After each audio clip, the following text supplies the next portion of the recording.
Touch up option वो किधर है?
ये क्लियर नजर आ रहा है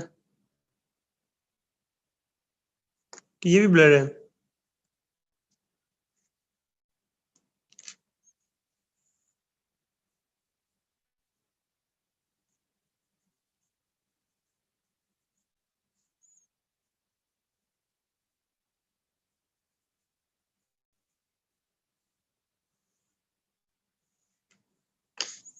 ये अब पता नहीं क्या हुआ है यार।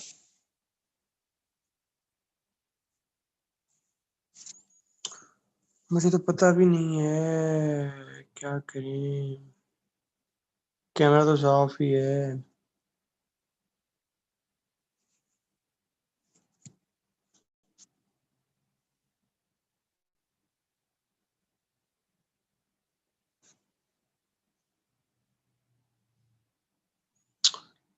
कुछ सेटिंग देखते हैं,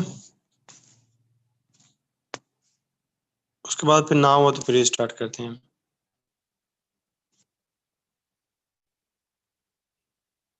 ठीक है।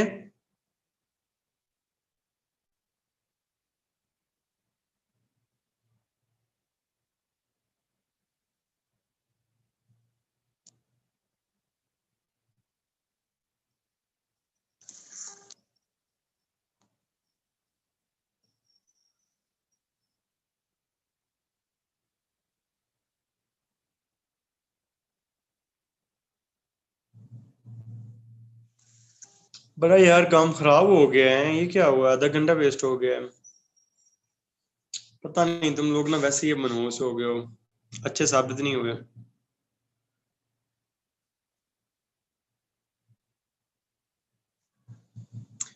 कुछ कोर्स ही नहीं खत्म हो रहा यार। इतने दिन हो गए, क्लासेस ही नहीं खत्म हो रही।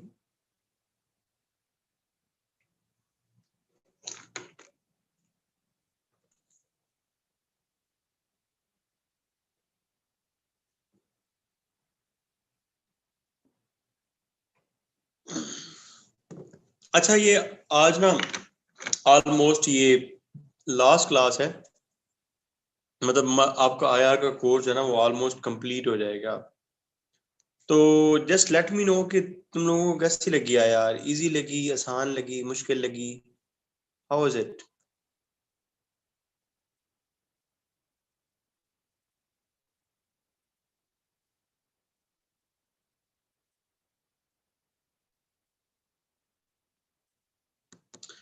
अगर तुम लोगों की थियोरेटिकल अंडरस्टैंडिंग होगी ना, अगर तुम लोगों की थियोरेटिकल अंडरस्टैंडिंग होगी तो बाकी सारी गप्पे हैं। मैं कभी बड़ा हैरान होता कि पता नहीं लोगों को यार में क्या मुश्किल लगता है। मुझे तो यकीन मानो ये गप्पे लगती हैं। अगर तुम मुझसे ये पूछो कि तुम्हारी 10th क्लास के बाद, मतलब आफ्टर 10th क्लास, मैं मतलब मुझे मजा नहीं आता पढ़ाने का इतना, क्योंकि यार वो जो चीजें होती हैं वो तुम खुद भी कर सकते हो, मतलब कोई इतना अच्छा नहीं वो होता। मजा तब होता है जब आप थियोरेटिकली समझा रहे होते हो, एक एक बात को आप कर रहे होते हो, ये वो। पता नहीं कौन लोग कहते हैं यार, बस उन्होंने शायद अपनी जो है ना वो कोई पर्सनल जो है ना वो चीज होगी, बाकी यार इज वेरी इंटरेस्टिंग। अब तो तुम लोगों को यकीन भी हो गया होगा कि मतलब आपका कितना जो है ना वो सीएसएस इटसेल्फ क्लियर हो रहा होता है आईआर में। मतलब ऑलमोस्ट 60% तो सीएसएस आईआर ही है सारा, organisations, foreign policies, power, realism and all that. चलो आज एक बड़ा आसान सा टॉपिक है, very easy topic, we start with that.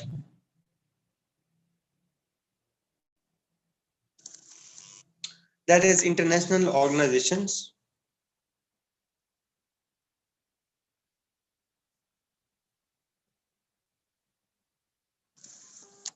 अब तुम लोगों ने एक एक सब्जेक्ट ना किसी और टीचर से भी पढ़ना है, ठीक है ना, ताकि भी तुम्हें मेरी कदर हो थोड़ी सी। जब तक आप कंपैरिजन नहीं ना करते फिर आपको मजा ही नहीं आता।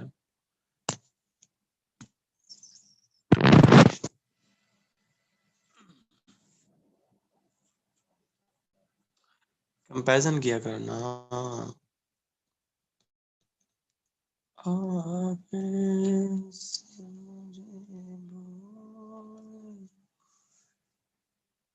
अच्छा, इंटरनेशनल ऑर्गेनाइजेशंस की, यार ये तो उल्ट हो गया है। उल्ट है ये क्या?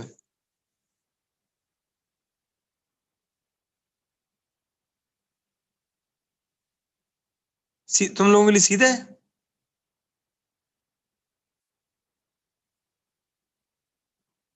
यार मुझे ये उल्टा नजर आ रहा है, मतलब मेरा ये आई इधर हुआ है। व्हाट द, यार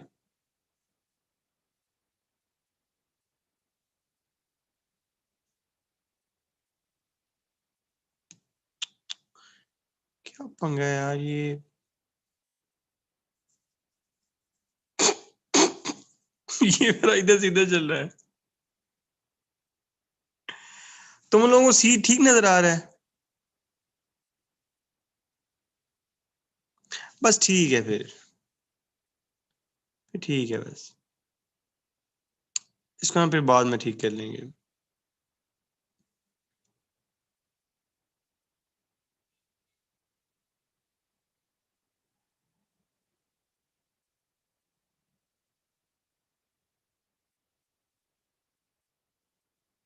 just give me a minute.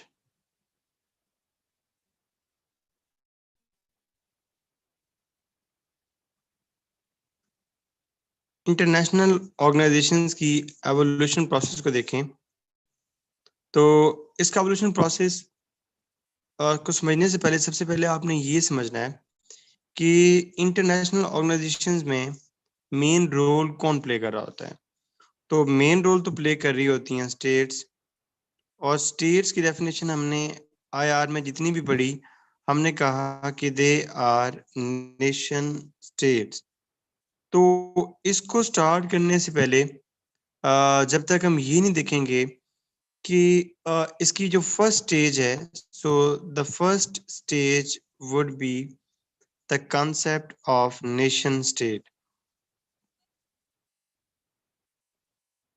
यार बच्चे, अब यही तो मसला है, यही तो तुम लोगों को बता रहा था कि ये मैं इधर करूं कि इधर करूं, मुझे दिस इज द टेंशन ना।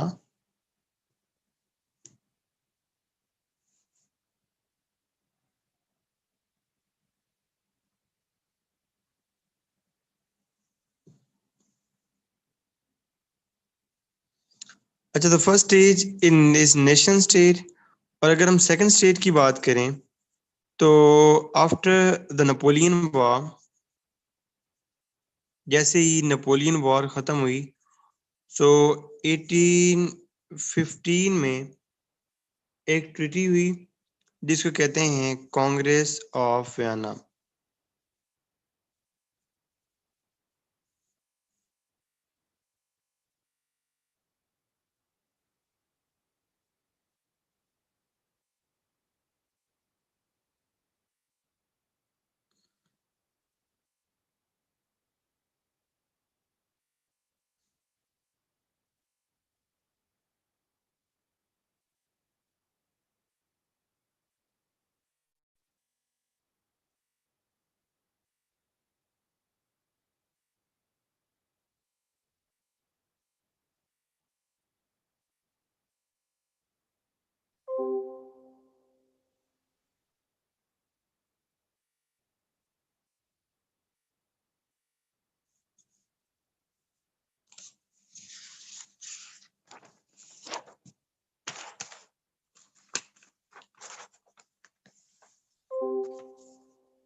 पता नहीं यार, टाइम वेस्ट नहीं करते, बस इसको फिर ब्रेक में ही इसको ठीक करते हैं। बस अभी यही समझ लो कि जो पहली स्टेज थी, the first stage was nation state. पहले नेशन स्टेट एस्टेब्लिश हुई। नेशन स्टेट के बाद इसमें भी कुछ लड़ाइयाँ इनकी आपस में चलती रही। तो इसके बाद जो सेकंड स्टेज आई, वो यहाँ पे एग्रीमेंट्स बिटवीन स्टेट्स आया।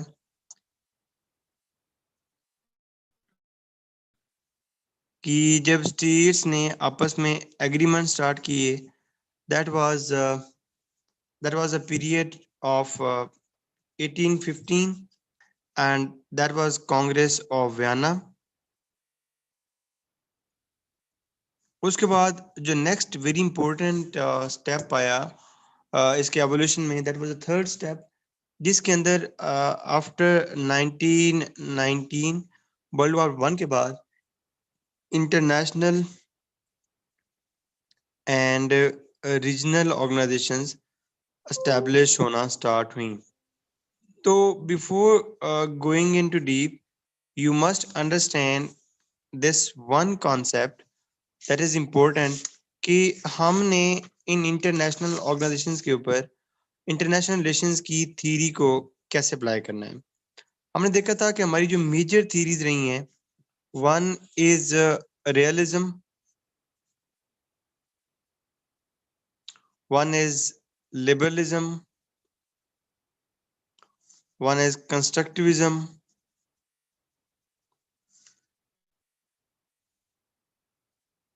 and the last one is Marxism. Marxism या क्रिटिकल थ्योरी। तो अगर हम रियलिज्म के कंटेक्स्ट में देखें,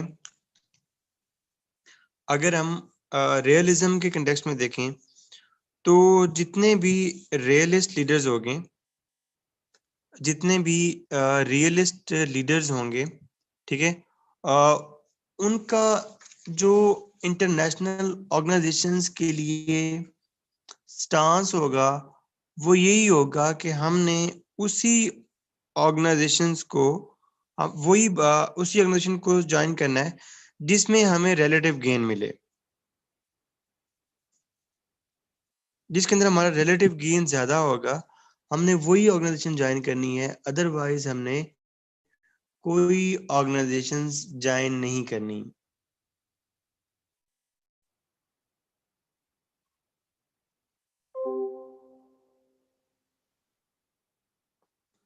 उसके बाद जो दूसरी बड़ी बात वो ये करते हैं कि जो इंटरनेशनल ऑर्गेनाइजेशंस हैं, उनका काम स्टेट के इंटरेस्ट को सर्व करना होता है। उनका काम ये नहीं होता कि वो कोई म्यूचुअल गेन्स लेकर आए। जो ऑर्गेनाइजेशन स्टेट के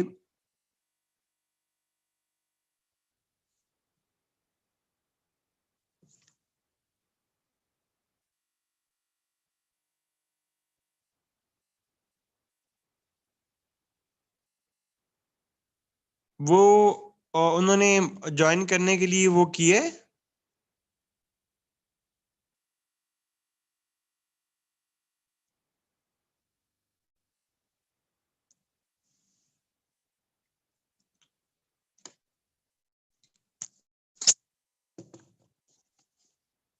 यार मैं इसको ना एक दफा फिर एंड कर रहा हूँ, इसको फिर स्टार्ट करते हैं, ठीक है।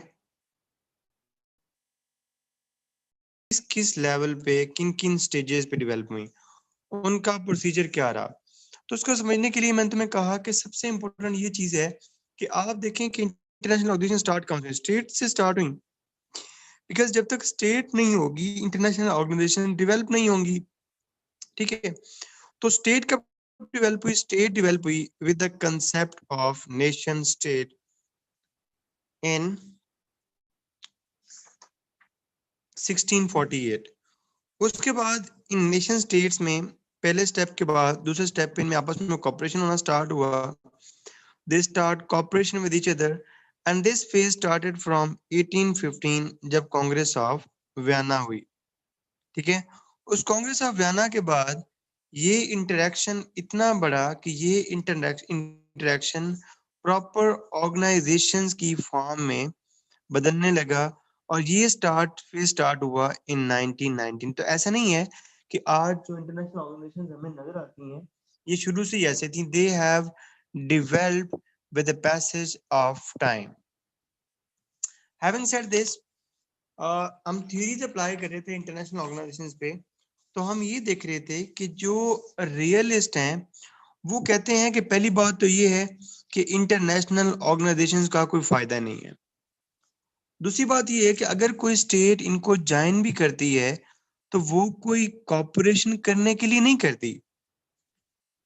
अगर कोई स्टेट इनको ज्वाइन करती है तो वो कॉपरेशन के लिए नहीं करती, वो इंटरनेशनल ऑर्गेनाइजेशंस अपने नेशनल इंटरेस्ट को मजीद स्ट्रेंथन करने के लिए करती है। अब देखो एक चीज, दो चीजें, एक है अलायंस और एक चीज है कॉपरेशन।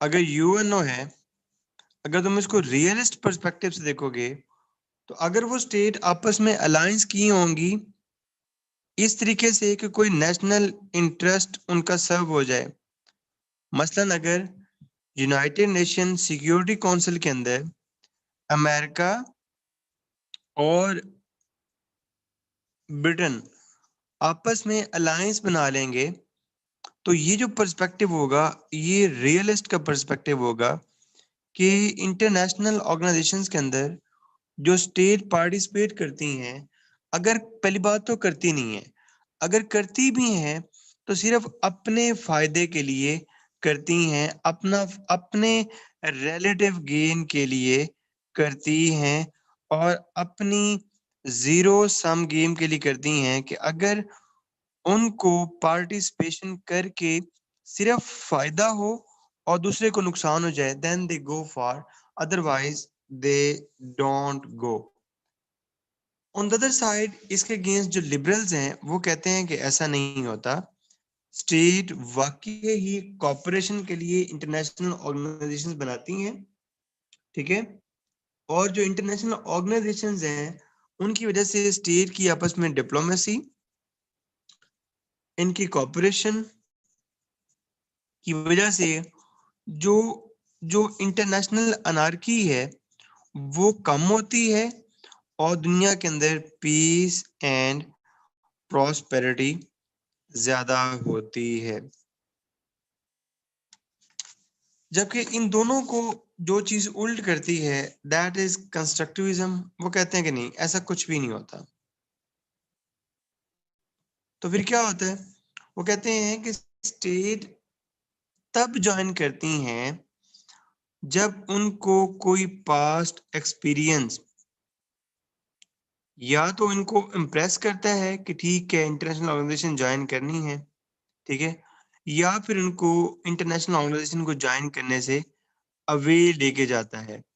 तो ये जो स्टेट प्रैक्टिस है, इस स्टेट प्रैक्टिस के पीछे कोई आइडिया होता है, वो आइडिया इनकी प्रैक्टिस को शेप करता है।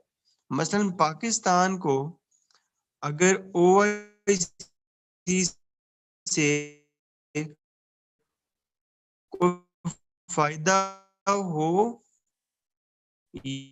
या ना हो, पाकिस्तान ले। और जो लास्ट थ्योरी मार्क्सिस्ट हैं या क्रिटिकल थ्योरी वाले हैं वो कहते हैं कि ये जितनी भी ऑर्गेनाइजेशंस हैं वो सारी किसी खास मकसद को हल करने के लिए बनाई गई हैं, अदरवाइज उनका कोई भी पर्पस नहीं है। अगर यूएन बनाई गई है तो जो पावरफुल एलीट हैं उनके पर्पस को सॉल्व करना है। अगर वर्ल्ड बैंक या आईएमएफ बनाई गई हैं तो वो सिर्फ कैपिटलिज्म को सर्व करना है।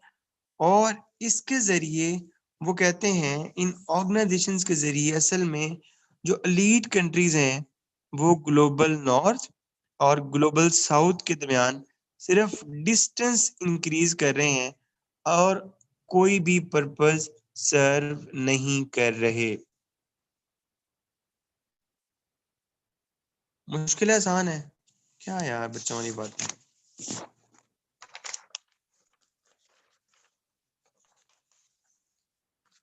कुछ मेजर मेजर ऑर्गेनाइजेशंस देखते हैं, जैसे लीग ऑफ नेशन देखते हैं। आप सबको पता है कि वर्ल्ड वॉर 1 हुई, सुहेल सारी क्रिटिसिज्म की है बेटा हमने। वर्ल्ड वॉर 1 हुई और वर्ल्ड वॉर 1 के बाद ट्रीटी ऑफ वेस्टफेलिया हुई, और ट्रीटी ऑफ वर्साइल हुई, और ट्रीटी ऑफ वर्साइल के अंदर 14 पॉइंट्स पेश किए गए वुड्रो विल्सन ने, और इन्हीं वुड्रो विल्सन के 14 पॉइंट्स को बेस बना के दुनिया में पहली दफा लीग ऑफ नेशन बनाई गई। इसका हेडक्वार्टर जो है वो जिनीवा में है, और जिनीवा स्विट्जरलैंड में है, था। इसका हेडक्वार्टर जिनीवा स्विट्जरलैंड में था।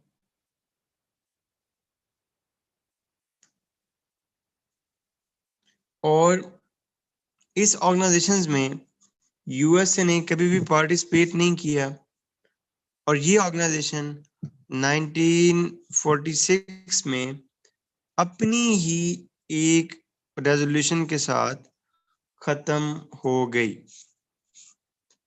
अच्छा, अब एक बात हमने याद रखनी है, जितनी भी ऑर्गेनाइजेशंस होंगी, हम जितनी भी ऑर्गेनाइजेशंस पढ़ेंगे, उनका जो पर्पस होगा, रिटन पर्पस, ये जो इवन के आपने पेपर में भी लिखना है, वो ऑलमोस्ट सबका सेम होगा। Got my point? पर्पस जिसका भी उठा के देखोगे, पर्पस ऑलमोस्ट सेम ही होता है। हाँ, अगर वो कोई स्पेशल ऑर्गेनाइजेशन ना हो। अब मेरी स्पेशल ऑर्गेनाइजेशन से क्या मुराद है? जैसे FO है, FAO, food and agriculture organisation, अब तो ये स्पेसिफिक हो गई। ILO है, ये तो स्पेसिफिक हो गई। जैसे वो पोस्टल यूनियन वाली है, वो स्पेसिफिक हो गई। यूनेस्को स्पेसिफिक होगी। स्पेसिफिक से हट के जितनी भी ऑर्गेनाइजेशंस हैं, उनका बेसिक पर्पस सेम होता है। जैसे इसके हम पर्पस लिखते हैं, इसका पहला पर्पस था कि दुनिया के अंदर पीस को प्रिजर्व करना है। क्या यही पर्पस UNO का नहीं है? क्या यही पर्पस सार्क का नहीं है?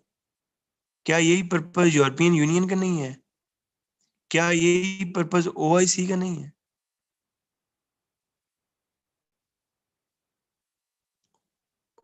कलेक्टिव एक्शन लेना है। अगर कोई थ्रेट आता है तो उस थ्रेट के अगेंस्ट कलेक्टिव एक्शन लेना है। अब इसको भी अप्लाई कर लो, हर जगह भी यही होगा।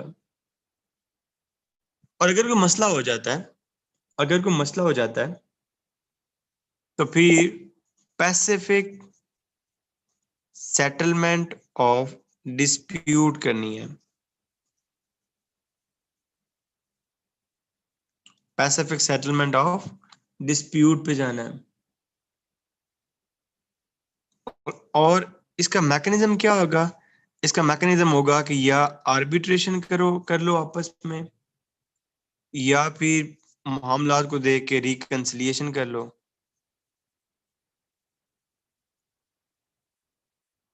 और इसके साथ साथ पीस को तो इंश्योर करना ही होता है, लेकिन इसके साथ साथ इकोनॉमिक अफेयर्स को भी देखना होता है, और एक काम और करना होता है, सोशल अफेयर्स को भी देखना होता है एट वर्ल्ड लेवल।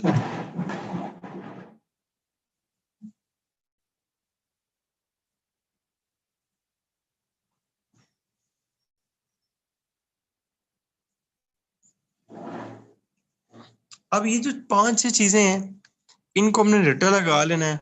ये आपकी हर ऑर्गेनाइजेशन में एक जैसी होंगी। बिफोर गोइंग डीप, मैं लीग ऑफ नेशन के बारे में आपको एक चीज बताना चाहूंगा कि लीग ऑफ नेशन का जो क्रक्स था, वही क्रक्स UNO का है। और वो क्रक्स, क्योंकि लीग ऑफ नेशन पहले पढ़ रहे हैं, लीग ऑफ नेशन में वो क्रक्स आर्टिकल 10 के अंदर मेंशन था, और यही एक आर्टिकल 10 था जिसकी वजह से यूएस सेनेट ने इजाजत नहीं दी थी वुड्रो विल्सन को लीग ऑफ नेशन ज्वाइन करने की। अब ये आर्टिकल 10 क्या था? आर्टिकल 10 में दो चीजें थी। नंबर 1 तो ये है कि दूसरों की जो टेरिटोरियल इंटेग्रिटी है उसकी रिस्पेक्ट करनी है। किसी भी स्टेट की टेरिटोरियल इंटेग्रिटी के अंदर मतलब उसको हर्ट नहीं करना। ये आपका जो यूएन की बात करो तो आर्टिकल 2 यही कहता है कि territorial integrity is must, it must be protected, it must be sovereign. और दूसरी ये थी कि हर स्टेट को पॉलिटिकल इंडिपेंडेंस होगी। ये जो तीसरा पॉइंट है इससे यूएस को मसला था, that was collective action against acts of aggression. US इस चक्कर में नहीं पड़ना चाहता था। यूएस उस टाइम दुनिया का पुलिसमैन नहीं बनना चाहता था। यूएस कहता था कि अगर कोई मसला होगा तो we will not come to rescue, we will not participate in all the affairs of the world. इसलिए यूएस ने इसको कभी भी ज्वाइन नहीं किया। अब इसकी कुछ कॉमन सी चीजें देख लेते हैं, बड़ी इजी हैं, ठीक है, कि इसकी ब्रांचेस कौन सी थी। तो इसकी जो पहली ब्रांच थी, इसकी ब्रांचेस देखने से पहले ना यूएनओ की देख लो ताकि तुम्हें समझ आ जाएगी। यूएनओ की ब्रांचेस कौन कौन सी हैं आजकल?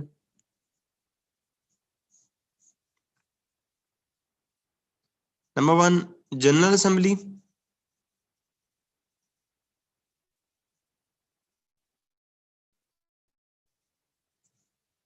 Number 2 security council, number 3 ICJ international court of justice, number 4 economic and social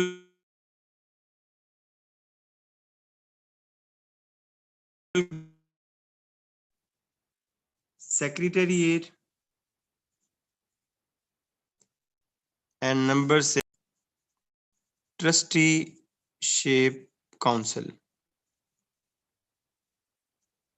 ये ब्रांचेस हैं यूएनओ की। अगर आप इनको लीग ऑफ नेशन की ब्रांचेस के साथ कंपेयर करो तो ये ऑलमोस्ट सेम है। यहाँ पे जनरल असेंबली है,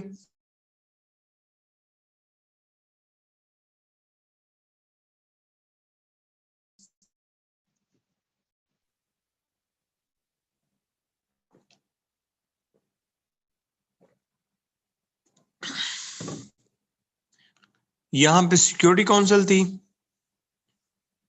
और यहाँ पे सिर्फ काउंसिल।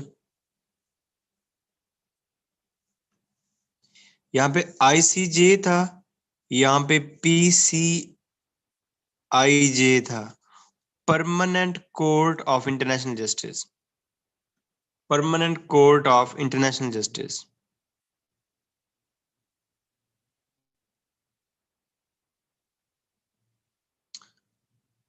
बाकी यहाँ पे ये जो इकोसॉक है दैट वाज मिसिंग,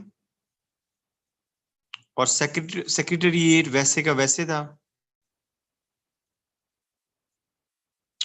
और ट्रस्टीशिप काउंसिल की जगह पे कमीशन एंड कमिटीज थी।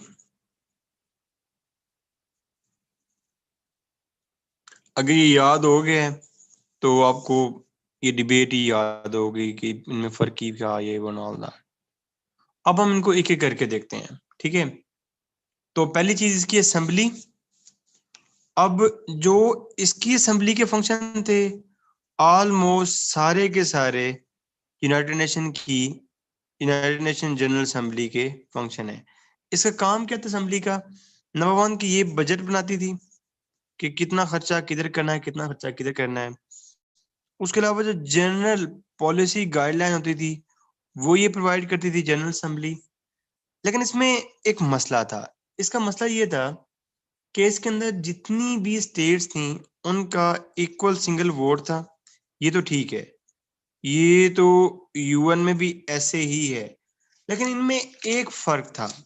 फर्क ये था कि इसकी असेंबली में जो डिसीजन पास करना होता था उस डिसीजन के लिए यूनानिमस वोट चाहिए होता था।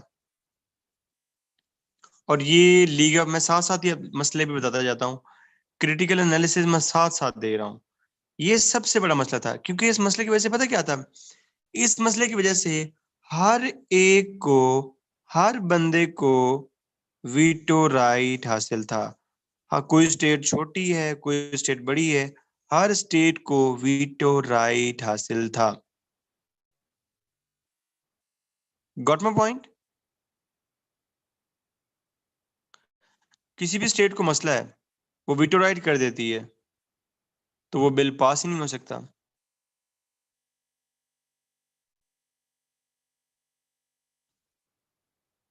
नंबर 1 बजट पास करना है। नंबर 2 जनरल पॉलिसी क्या होगी। नंबर 3 हर किसी का इक्वल सिंगल वोट होगा। नंबर 4 जो भी डिसीजन करना है उसके लिए यूनानिमस वोट चाहिए।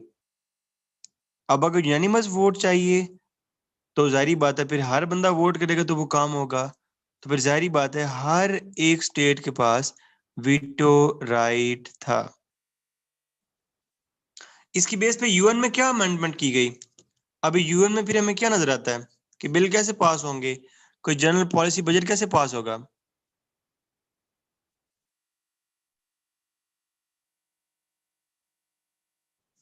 2/3 मेजोरिटी के साथ।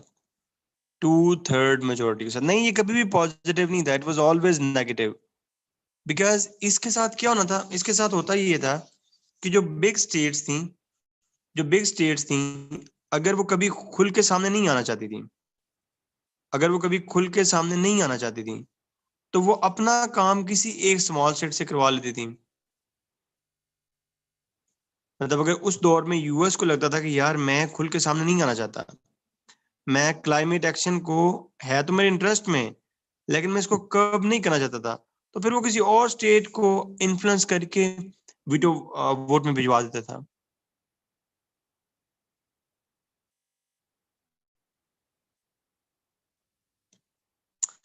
The second thing was council. जहां पे हमारी सिक्योरिटी काउंसिल है वहां पे उनकी काउंसिल थी। इस काउंसिल के अंदर 4 मेंबर्स थे। कैन एनीवन टेल कौन कौन से मेंबर थे वो 4?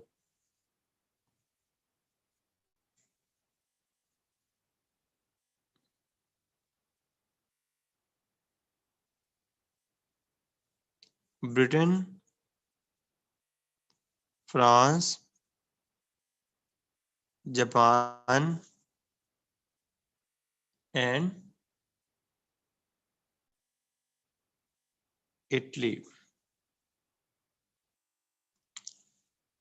इसमें एक सबसे बड़ा मसला है, इसमें एक सबसे बड़ा मसला है। इसमें 5वां मेंबर मिसिंग है और जो सबसे इंपॉर्टेंट मेंबर होना चाहिए था, यूएस। अब इसकी वजह से मसला क्या होता था? मसला ये होता था कि यूएस है तो बाहर, लेकिन यूएस के उस टाइम के अंदर जो वर्ल्ड अफेयर्स चल रहे थे उसके अंदर बहुत बड़े स्टेक्स थे। तो असल में जो उस टाइम की ये बड़ी इंपॉर्टेंट टर्मिनोलॉजी है कि उस टाइम में जो वर्ल्ड अफेयर की डायरेक्शंस थी वो भी क्लियर नहीं थी। पता ही नहीं होता था कि महबूब नंबर 1 के पास जाना है या महबूब नंबर 2 के पास जाना है, काउंसिल को यूज करें या फिर यूएस के पास जाएं। The world was altogether confused. और there were many occasions जहां पे काउंसिल को ऑल टुगेदर इग्नोर करके सारे के सारे डिसीजंस यूएस में होते थे। क्यों? क्योंकि यूएस ही तो सारा पैसा लगा रहा था अंडर डिफरेंट प्लान्स। यूएस यहाँ पे पार्टिसिपेट तो नहीं किया, लेकिन ये यहाँ पे यूएस पूरे बैकग्राउंड पे खेल रहा था, तो डायरेक्शन ही नहीं समझ आती थी। और बाद में काम पे काउंसिल की बजाय यूएस को देखना होता था, और काउंसिल और इसका जो काम था, इस काउंसिल का जो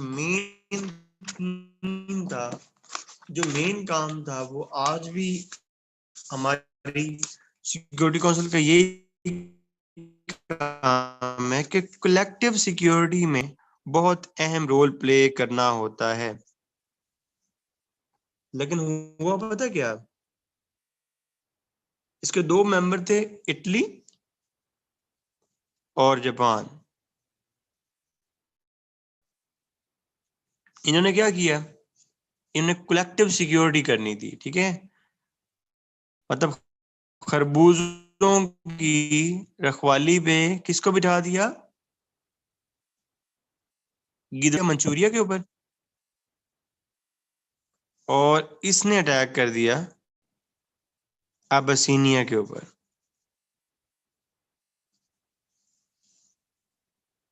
और जब मैंने पूछा भाईजान आपने तो कलेक्टिव सिक्योरिटी करनी थी, ये क्या किया, तो इन दोनों ने व्हाट्सएप का वो ग्रुप ही छोड़ दिया, बाहर में गई तुम्हारी काउंसिल, संभालो इसको। मतलब जो कस्टोडियन थे उन्होंने खुद कलेक्टिव सिक्योरिटी का और लीग ऑफ नेशन का बेड़ा गर्क किया। PCIJ, permanent court of international justice, इसका जो हेडक्वार्टर था that was in Hague. Hague कहाँ पे है, हॉलैंड में है। इसके जो जजेस होते थे वो 15 होते थे फ्रॉम 15 डिफरेंट कंट्रीज। अलबत्ता इन्होंने अपने टेन्योर में अराउंड 60 केसेस सॉल्व किए।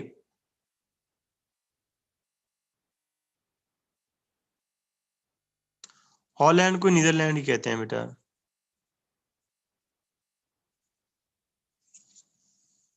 There is no difference between two.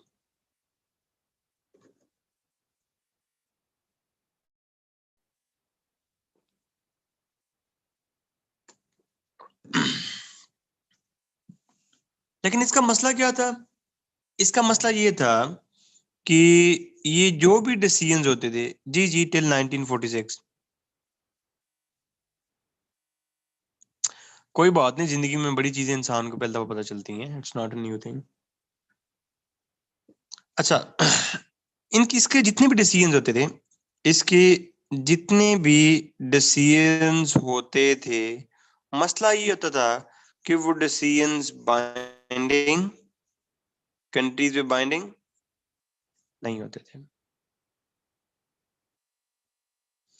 और क्योंकि उनको को बाइंड करवाने वाला था ही नहीं, कोई इंटरनेशनल सॉवरेन अथॉरिटी थी ही नहीं, तो ये डिसीजंस कैसे इंप्लीमेंट होते थे, ये decisions on the sweet will of states except होते थे। अगर स्टेट को अच्छे लगते थे वो इंप्लीमेंट कर लेती थी, नहीं लगते थे तो बाहर में गए। उसके बाद the next important thing was secretariat.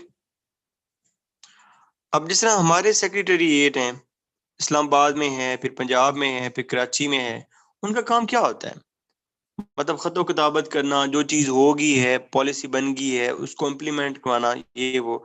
तो उसको तुम कह लो कि it was type of international civil service.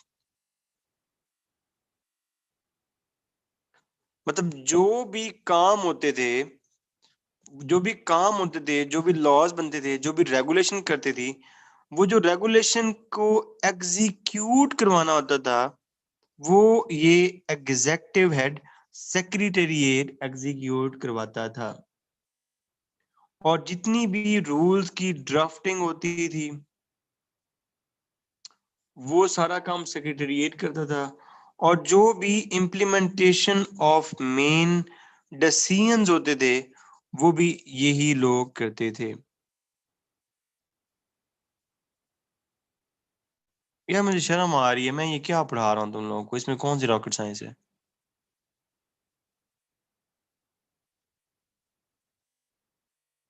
मजा आ रहा है मतलब इसमें तुम क्या पढ़ रहे हो, टू बी वेरी ऑनेस्ट। या मतलब ठीक है।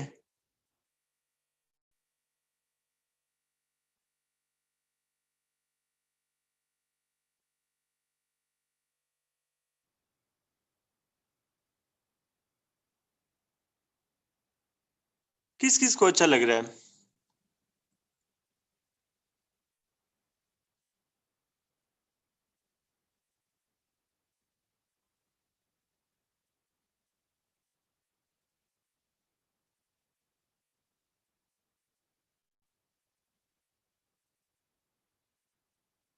सैरिश खान को वैसे को बात समझ आती नहीं है और आज इसको नींद आ रही है।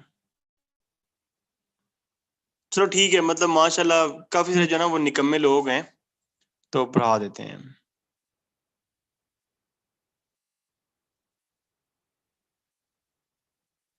ओके, तो नेक्स्ट द लास्ट थिंग थी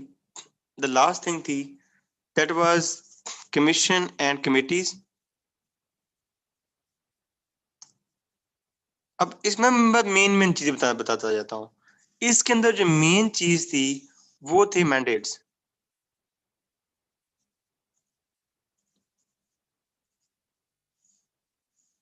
वेलकम बेटा।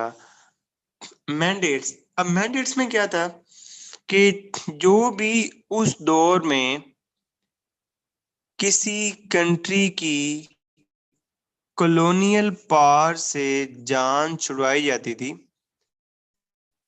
मतलब जो जर्मनी किसी की जान छोड़ता था या कोई किसी की जान छोड़ता था तो उनको अपने पाँव पे खड़ा करने के लिए, इस काबिल बनाने के लिए कि वो अपने स्टेट अफेयर खुद रन कर सकें, तो फॉर द टाइम बीइंग उन कंट्रीज को, उन इलाकों को मैंडेट्स के हवाले कर दिया जाता था। और कमीशन जैसे यहाँ पे रेफ्यूजी कमीशन बनाया गया कि वो तमाम लोग जो जंग में फंस गए थे रशिया में, ठीक है, उनको वहां से सॉरी यूएसएसआर में फंस गए थे जो लोग, और वो डिफरेंट लोग जो डिफरेंट डिफरेंट कंट्रीज में वॉर प्रिजनर्स बन गए थे उनको सेफली अपने घर तक पहुंचाया गया। You would be surprised to know कि तुमने लीग ऑफ नेशन के बारे में हमेशा यही सुना होगा कि ये फेलियर था, फेलियर था, फेलियर था। तो ऐसा नहीं था, इसने बहुत अच्छे काम भी किए। तो so let's have a look on it's successes, किसने कौन कौन से अच्छे काम किए। तो जो सबसे अच्छा काम किया इसने, you must keep in this thing, it was not a total failure, ऐसा नहीं था। ये जो आज आपको यूएन मिलती है, यूएन मिलती है, इसकी जो सारी बेसिस हैं that was from league of nation and it was the first Pioneer global piece making institution. और ये बहुत बड़ी बात थी जो इसने ये वाला काम अकम्प्लिश करवाया कि लोगों को जो प्रिजनर्स ऑफ वॉर थे उनको सेफली अपने होमलैंड तक पहुंचाया। That was a great thing on the part of league of nation. उसके बाद इसने अपने प्लेटफॉर्म में आईएलओ बनाई, इंटरनेशनल लेबर ऑर्गेनाइजेशन। ये जो आपको संडे की छुट्टी मिलती है, that award goes to ILO. ये जो आपको कंट्रीज के अंदर वेजेस फिक्स्ड मिलती हैं, दैट आवाज गोज टू ILO। उसके बाद इसने हेल्थ कमीशन बनाया, उस हेल्थ कमीशन ने बहुत अच्छा काम किया।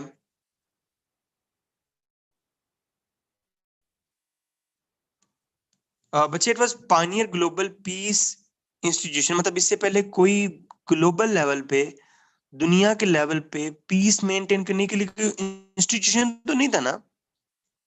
छोटी छोटी कॉन्फ्रेंसेस थी, लीग्स थी, ट्रीटीज थी, कोई इंस्टीट्यूशन नहीं था, कोई स्ट्रेटेजिक इंस्टीट्यूट नहीं था कि ये इंस्टीट्यूशन है, ये इसकी चीजें हैं, ये काम करेगा। So it was the Pioneer global piece making institutions. और इसने जितने भी प्रिजनर्स ऑफ वॉर थे वर्ल्ड वॉर 1 में, जो इधर उधर रह गए थे, मुख्तलिफ कंट्रीज ने पकड़ के प्रिजनर्स बना लिए थे, जैसे USSR में काफी सारे जर्मन्स थे, तो ये इसी लीग ऑफ नेशन ने उनको उनके घरों तक पहुंचाया। और इसी ने ILO बनाई, ILO में संडे की छुट्टी, ये जो वेजेस फिक्स करवाया एंड ऑल दैट। और जैसे हेल्थ कमीशन बनाया इसने, जैसे रशिया के अंदर टाइफस एक डिजीज होती है, वो फैलने लगी थी, उसको इन्होंने बड़ा अच्छा कंट्रोल किया। और एक इशू था फिनलैंड वर्सेस स्वीडन के दरमियान, और वो इशू था एक आइलैंड के ऊपर, जिस आइलैंड को कहते हैं अलांद आइलैंड, ALAND। तो permanent court of international justice ने इसका प्रॉपर डिसीजन किया, और ये जो कंटेस्टेड आइलैंड था, this was given to Finland. जैसे एक और इलाका था, उसको कहते हैं अपर साइलेसिया।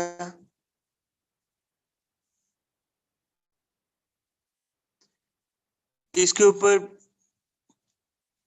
काफी सारे कंट्रीज जो हैं वो कंट्रोल करना चाहते थे, तो ये एरिया एमिकेबली, दोस्ताना वे में, दो कंट्रीज में डिवाइड किया गया, बिटवीन पोलैंड एंड जर्मनी।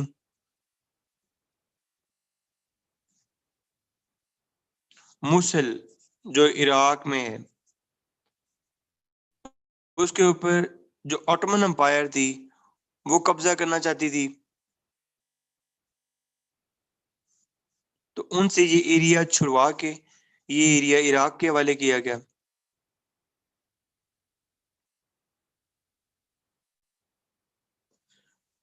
लेकिन आप ये जितने भी इश्यूज देख रहे हैं ना, इसमें सारी की सारी स्मॉल स्टेट्स इन्वॉल्व हैं, कहीं पे भी आपको बिग स्टेट इन्वॉल्व नहीं मिलती। तो यस, इन क्रिटिकल डिबेट तुम ये कह सकते हो कि इकोनॉमिक, सोशल और वो पॉलिटिकल इश्यूज जहां पे स्मॉल स्टेट्स इन्वॉल्व थी, वो तो इसने किए बड़े अच्छे। लेकिन वो पॉलिटिकल इश्यूज, वो इकोनॉमिक इश्यूज जहां पे larger and powerful states involve थी, वहां पे लीग ऑफ नेशन कुछ नहीं कर सकी। So that's why there was failure of league of nation. ये क्यों फेल हुई, कुछ इसके बारे में भी देखते हैं। तो आज के लेक्चर में जो मुझे एक ही बात अच्छी लगी है, और जो मैंने आज अपनी पुराने एक नोट से निकाली थी, वो बस यही है कि लीग ऑफ नेशन फेल क्यों हुई। What about the reasons of the failure, क्या समझ आती हैं? मुझे ये पहला पॉइंट बड़ा अट्रैक्टिव लगता है, ये सही जिसको एनालिसिस कहते हैं, वो ये है। पहला पॉइंट इज वेरी इंटरेस्टिंग कि लीग ऑफ नेशन, बस आज की क्लास का सबसे अच्छा पॉइंट यही है, league of nation was closely linked with Treaty of Versailles। तो तुम्हें ये पॉइंट समझ आ गया, तुम्हें बड़ा मजा आने वाला है। League of Nations was closely linked with Treaty of Versailles, और Treaty of Versailles में रिवेंज था अगेंस्ट जर्मनी। तो यू कैन से कि इसकी बुनियाद ही गलत रखी गई, क्योंकि इस ट्रीटी के अंदर इटली और जर्मनी को वो एरियाज जो इनसे वादा किए गए वो नहीं दिए गए, और जर्मनी के साथ बाकी और बहुत सारी ज्यादतियां की गई। तो इन चीजों ने बाद में फूड प्रोवाइड की किसको? मोसोलिनी को और हिटलर को। और यही दो लोग बाद में लीग ऑफ नेशन का भट्ठा बैठाने में बहुत बड़ा रोल प्ले किया, because they fuelled nationalist agenda on the basis of these mishappenings that happens with them. This is the only interesting point that is today's lecture, कि लीग ऑफ नेशन की बुनियाद रखी गई ट्रीटी ऑफ वर्साइल से, और treaty of Versailles में itself बहुत बड़े मसले थे। इसके अंदर रिवेंज था, इसमें इटली को और जर्मनी को नाराज किया गया। इटली को वो एरिया जिनसे प्रॉमिस किए गए वो दिए नहीं गए, और जर्मनी से वो एरिया जिनके थे वो सारे छीन लिए गए। इसी चीज ने बाद में मुसोलिनी और हिटलर को लेकर आए, जिनके नेशनलिस्ट एजेंडे ने लीग ऑफ नेशन को फेल किया। अच्छा लगा पॉइंट कि नहीं?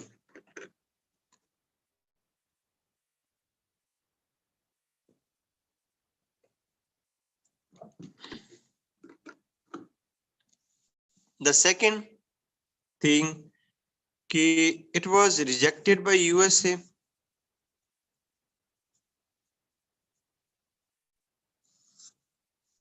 तो इसकी वजह से, यूएस की रिजेक्शन की वजह से, वो जो इसको एक साइकोलॉजिकल बूस्ट मिलना था ना,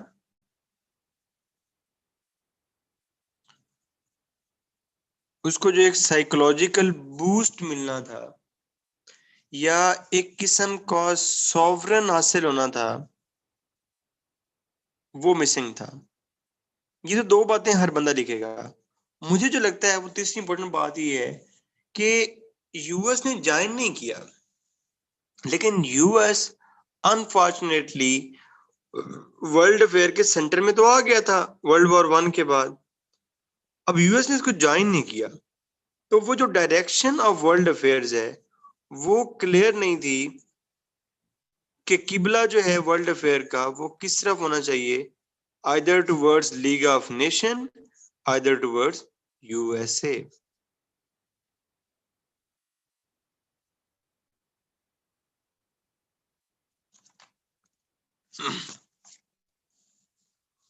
नंबर 3,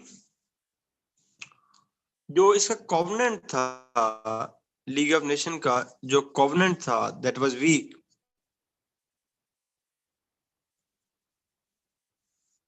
सुहेल क्या हो गया है? 2 दफा तो बच्चे रिपीट किया है मेरा मिठू, क्या कह रहे हो? सर रिपीट करें, मेरा सीढ़ियों से तो वहां चला गया था। ओहो, अब मुझे तो तुम्हारे सवाल की समझ नहीं आ रही कि तुम पूछ क्या रहा हो।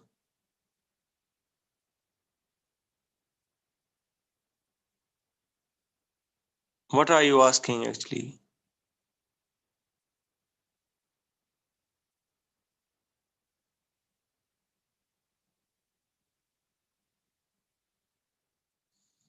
ओके, रिवेंज तो मैंने आपको वर्ल्ड वॉर 1 में ही समझा दिया था जब हम वर्ल्ड वॉर 1 पढ़ रहे थे। मैं ये कह रहा हूं यार, लीग ऑफ नेशन की जो बेसिस हैं वो ट्रीटी ऑफ वर्साइल में थी। ट्रीटी ऑफ वर्साइल की बेसिस पे लीग ऑफ नेशन बनी थी। और जो ट्रीटी ऑफ वर्साइल है, जब मैंने आपको ये बताया था कि जब मैं वर्ल्ड वॉर 2 पढ़ा रहा था, मैंने आपको उस दिन पढ़ाया था कि वर्ल्ड वॉर 2 की जो सबसे बड़ी वजह थी वो ये ट्रीटी ऑफ वर्साइल थी। क्योंकि ट्रीटी ऑफ वर्साइल में इटली और जर्मनी को फेयरली ट्रीट नहीं किया गया था, तो उस चीज की वजह से उनमें रिवेंज डेवलप हुआ, और वही रिवेंज बाद में हिटलर और मुसोलिनी की शक्ल में निकला, जिन्होंने लीग ऑफ नेशन को फेल किया। और दूसरी बात ये है कि it was rejected by USA, तो वो जो साइकोलॉजिकल बूस्ट था, वो सॉवरेनिटी वो मिसिंग थी, और वर्ल्ड अफेयर की जो डायरेक्शन है दैट वाज नॉट क्लियर। और तीसरी चीज अभी ये बता रहा हूँ कि जो कॉवनेंट था या जो चार्टर था, वो ही इटसेल्फ बहुत वीक था। क्योंकि इसमें पता है इन्होंने क्या किया, पहले तो उन्होंने ये कहा कि कलेक्टिव सिक्योरिटी होनी चाहिए, it's a very good thing, लेकिन बाद में क्या किया इन्होंने 1923 में एक अमेंडमेंट की, और इसमें ये कहा कि अगर कोई कंट्री नहीं आना चाहता, मतलब अग्रेशन हुआ है और उस एग्रेशन के लिए कलेक्टिव सिक्योरिटी चाहिए, अगर कोई कंट्री नहीं आना चाहता तो वो ना आए। What is the joke? It was literally a joke. और उसके बाद एक वेरी इंपॉर्टेंट पॉइंट है, मुझे लगता है कि ये कोई लिखेगा, इंशाल्लाह ये तुम लिखोगे, that was economic crisis. Must put 1929।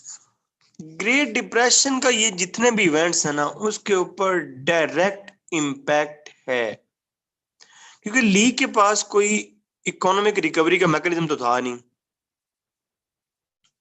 League के पास कोई इकोनॉमिक रिकवरी का मैकेनिज्म तो था नहीं, और जहां पे डिप्रेशन आया है, जिस चीज ने सहारा देना था, वहां पे इटसेल्फ डिप्रेशन आ गया, ठीक है।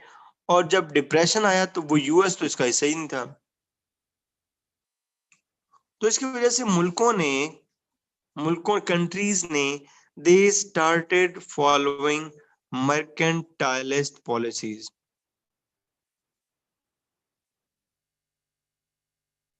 ओके, अब यहाँ पे आज की क्लास का दूसरा सबसे इंपॉर्टेंट पॉइंट वो ये है कि लीग ऑफ नेशन के अंदर जो कंट्रीज को सजा देने के लिए जो एक चीज रखी गई थी, दैट वर इकोनॉमिक सैंक्शंस।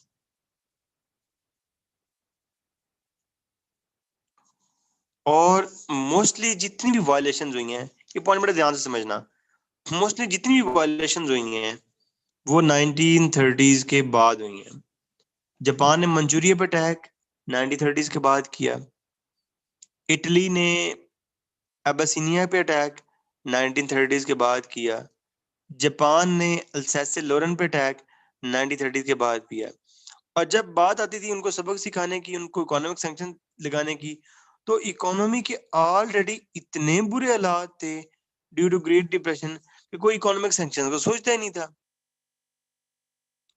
जब कोई इकोनॉमिक सैंक्शन का नहीं सोचता था, ऊपर कोई चेक ही नहीं था, तो हर बंदा अपनी मर्जी कर रहा था। Got my point?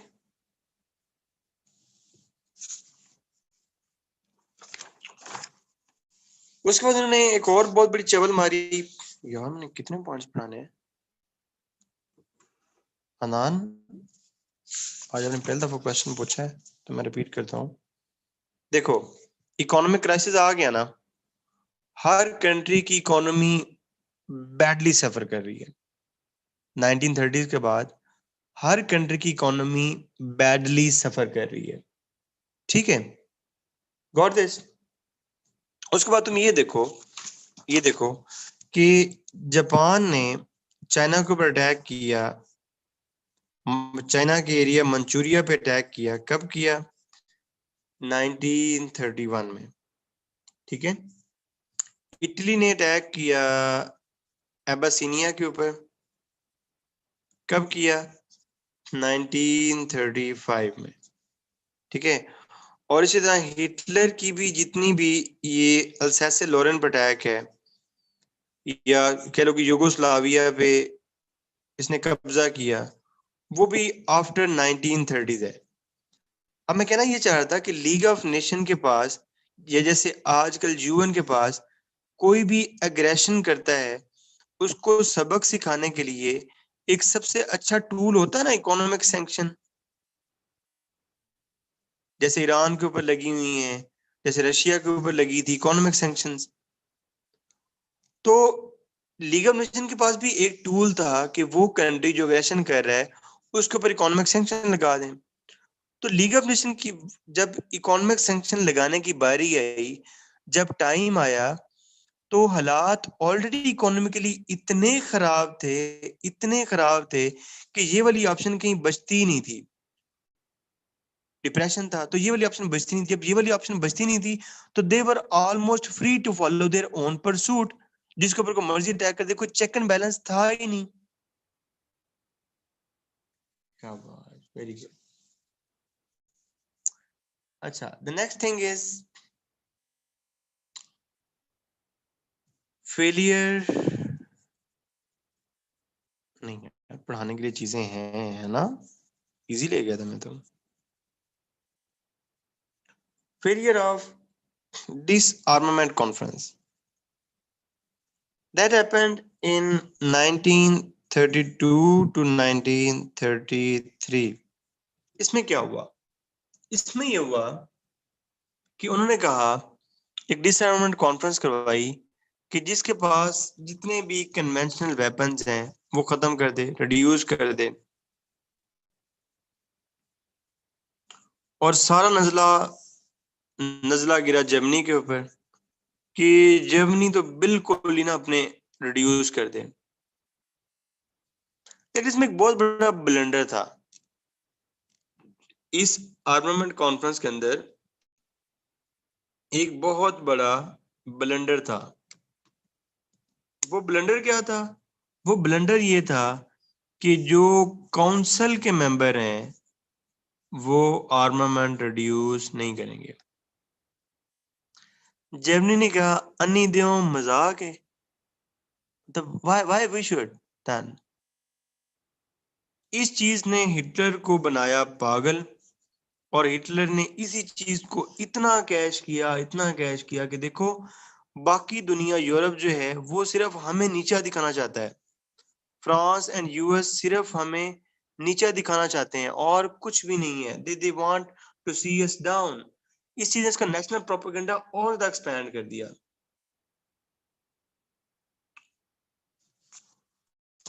The next point is reluctance of global leaders. It is very interesting thing to know कि कोई भी काम होता है ना, उसके लिए मोटिवेशन होती है। कोई बंदा भाग भाग के आगे आ रहा होता है और आगे चढ़ चढ़ के सारे काम कर रहा होता है।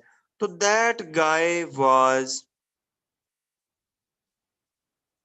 Woodrow Wilson. बाकी को तो किसी को इंटरेस्ट नहीं था। बाकी हर किसी को अपने जाती इकोनॉमिक इंटरेस्ट थे, अपने नेशनल इंटरेस्ट थे।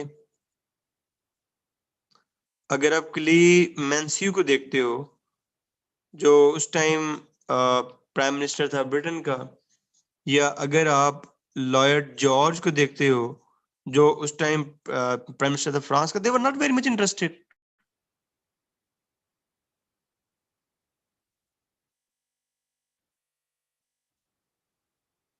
और उसके बाद कमिटमेंट भी नहीं थी। कमिटमेंट का सीन ये है, मैं आपको दो इवेंट्स बताता हूँ।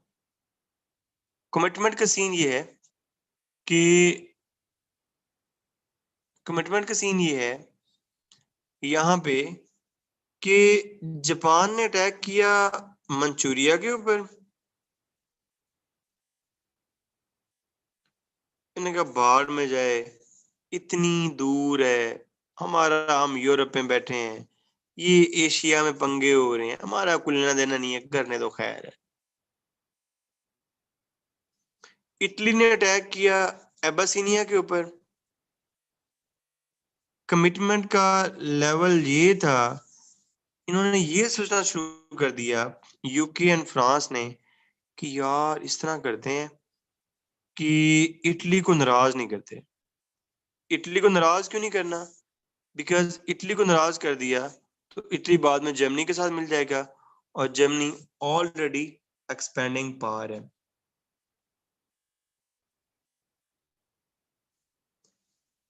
यही कारस्तानियां थी कि after December 1939 league of nation का आखिरी इजलास हुआ, उसके बाद कभी इजलास हुआ ही नहीं। अगर मैं इसको सम करूं तो मैं इसको 3 लेवल पे सम कर सकता हूं। 3 लेवल में इसको सम कर सकता हूं। एट ग्लोबल लेवल क्यों फेल हुई, एट स्टेट लेवल क्यों फेल हुई, एंड एट इंडिविजुअल लेवल क्यों फेल हुई। ग्लोबल लेवल पे जो सबसे बड़ी बात थी कि दुनिया अगेन मल्टीपोलर हो गई थी। हर किसी को अलायंस बनाना था और किसी तरीके से अपने इंटरेस्ट को सेव करना था, और कलेक्टिव सिक्योरिटी बिल्कुल ही मिसिंग थी।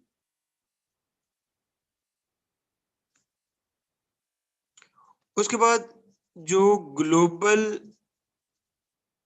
पॉलिटिकल स्ट्रक्चर था वो बिल्कुल इम्बैलेंस था। यूएस एक तरफ है, ये एक तरफ है, पता ही नहीं है किस तरफ मुंह करना है।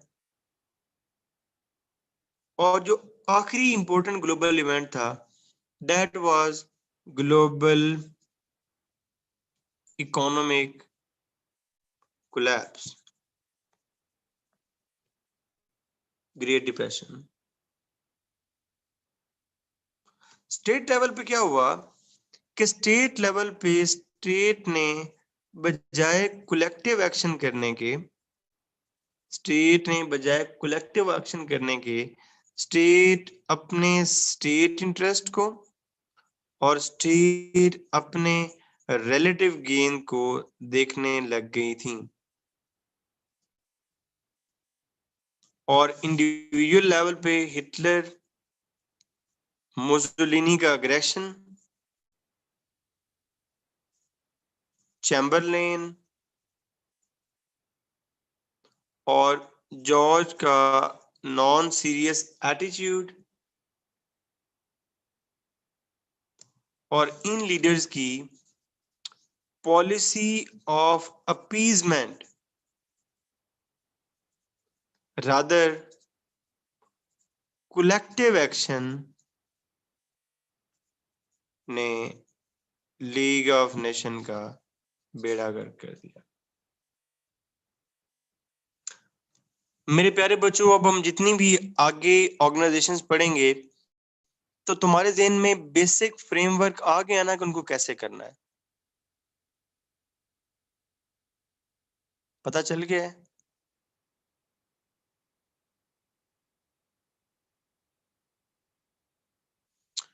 यार ग्लोबल लेवल ये था कि दुनिया मल्टीपोलर हो गई थी। वर्ल्ड वॉर 1 के बाद दुनिया मल्टीपोलर थी। हर किसी को अपने अलायंस बनाने और हर किसी को अपने इंटरेस्ट बनाने की पड़ी थी। कोई कलेक्टिव सिक्योरिटी की तरफ देख ही नहीं रहा था। और global political structure totally imbalance था। एक तरफ यूएस बैठा हुआ था और दूसरी तरफ जो है वो लीग ऑफ नेशन चल रही थी। और तीसरी बड़ी चीज बताई कि global economic collapse, great depression चल रहा था।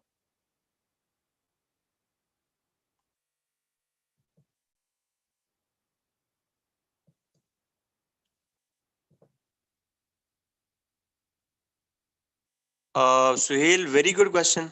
इस क्वेश्चन पे आपको मिलते हैं 10 अदद लितर, वो भी भिगो भिगो के। यही तो अभी बेटा इतनी डिस्कशन की है अभी, मतलब वही बात आपने पूछी है। क्या कर रहे हो?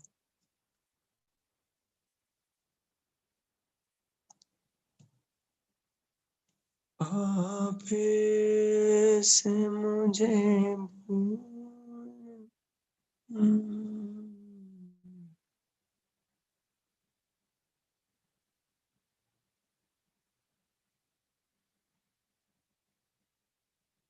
So 10 मिनट ऐसे break, only 10 minutes. Only 10 minutes up to 11. We will start sharp at 11.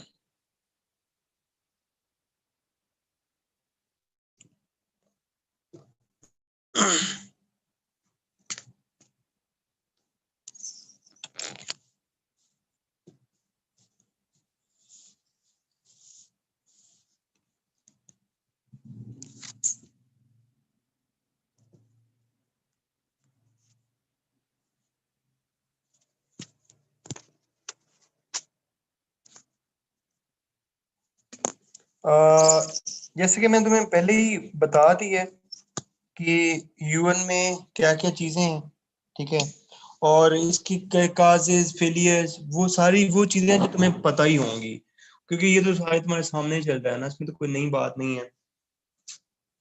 World war 2 खत्म हुई।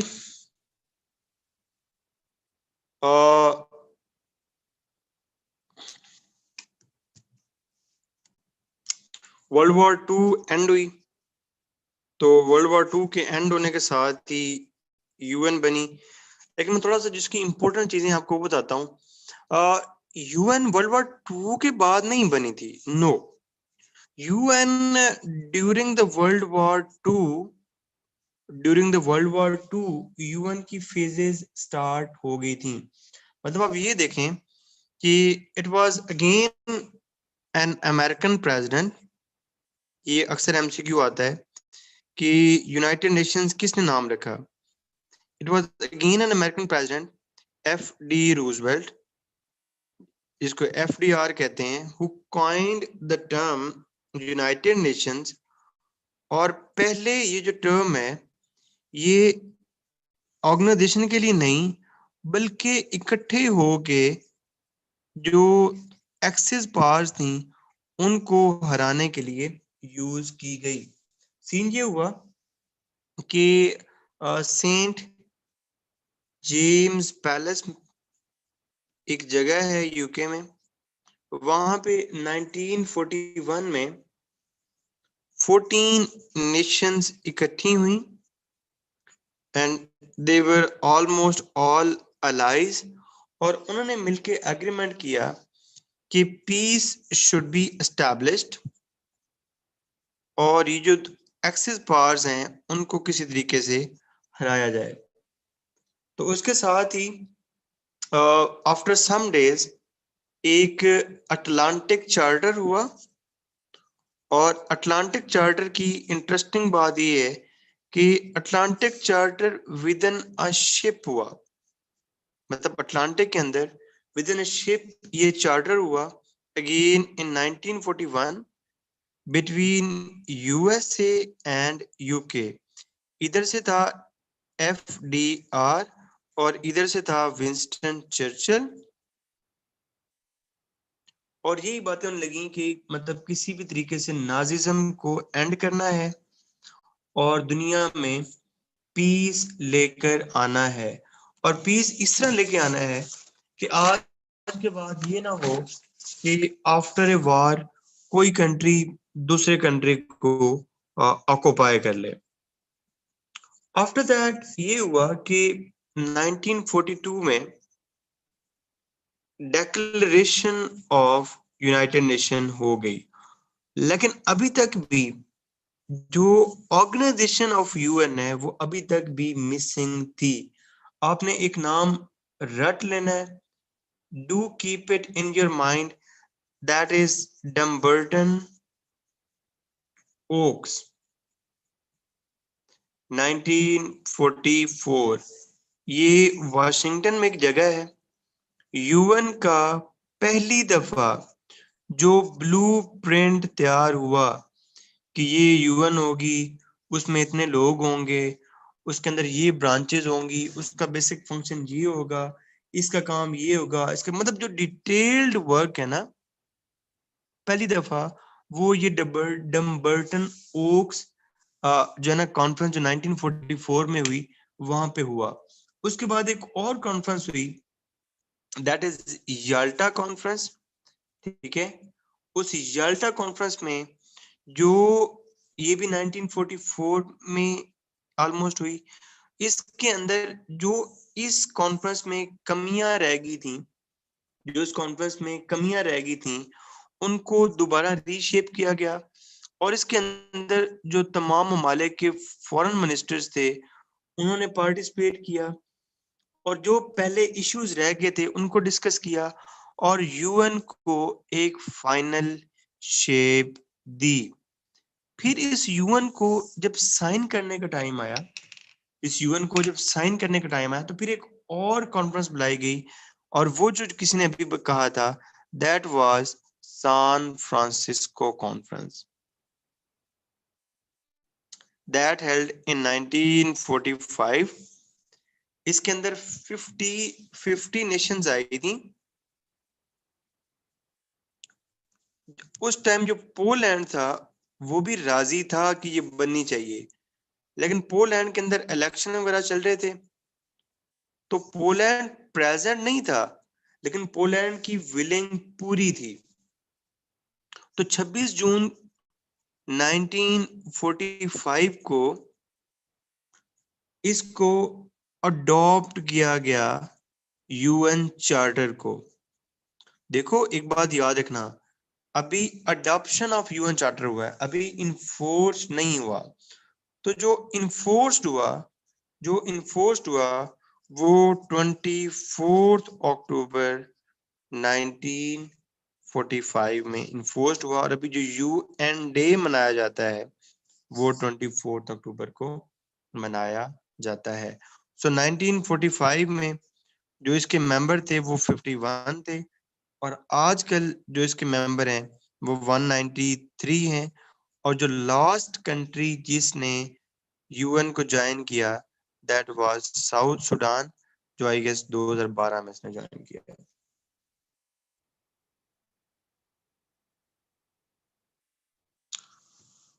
So principles and objectives, I will not repeat for the sake of repeating the things. वही principles हैं कि world parliament है, और जनाब maintenance of peace and security है, promoting development, human rights, humanitarian aid, maintaining peace and security, friendly relationship, international problems, basic human rights, equality of its members,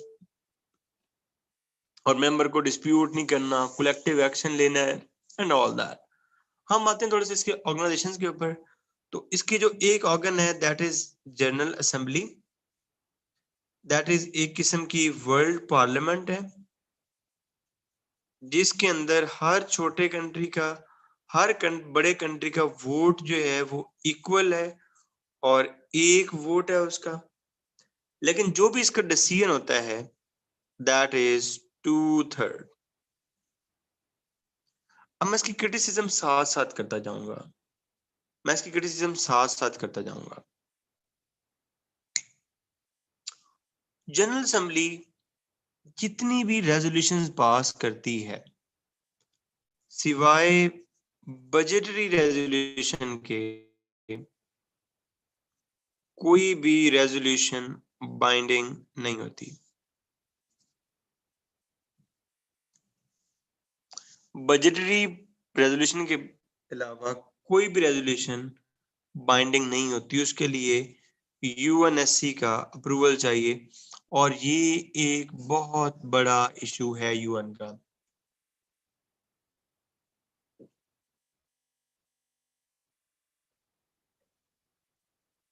तो जब भी यूएन के रिफॉर्म की बात है, तो जो सबसे पहले चीज रिफॉर्म होने वाली है वो यही है कि अगर एक डिसीजन भाई 2/3 मेजोरिटी के साथ हो रहा है, इतनी बड़ी ग्लोबल कम्युनिटी अगर उस चीज के लिए यस का वोट दे रही है, तो that must be binding in its character.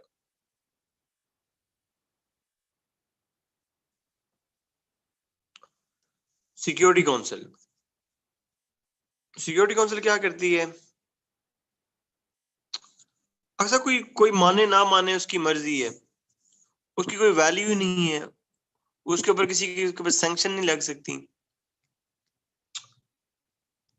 इसकी जो प्राइमरी रिस्पॉन्सिबिलिटी है वो maintenance of peace and security है,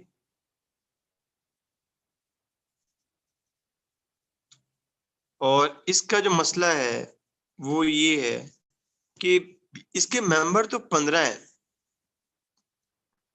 लेकिन असल में इसके मेंबर सिर्फ 5 हैं, बाकी जो 10 हैं वो फारिगी हैं। They are non permanent members. और ये जो परमानेंट मेंबर्स हैं, यहाँ पे हर किसी के पास वीटो पावर है।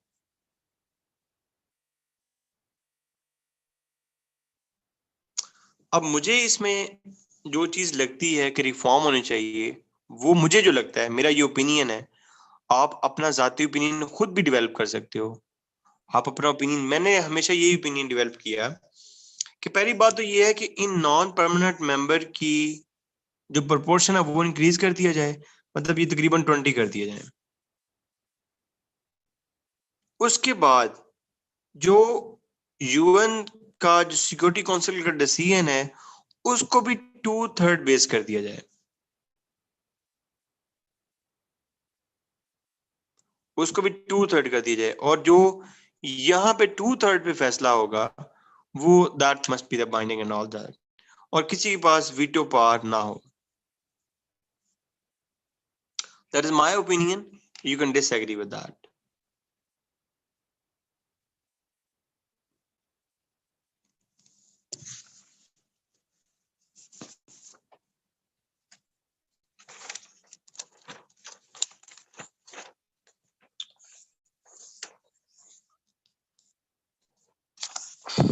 यार जब तादाद ज्यादा हो जाएगी, जब तादाद ज्यादा हो जाएगी तो almost all of the continent से रिप्रेजेंटेशन आ जाएगी,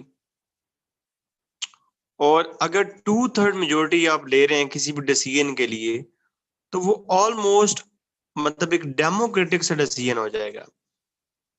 मैं इसलिए कह रहा हूँ ऐसा।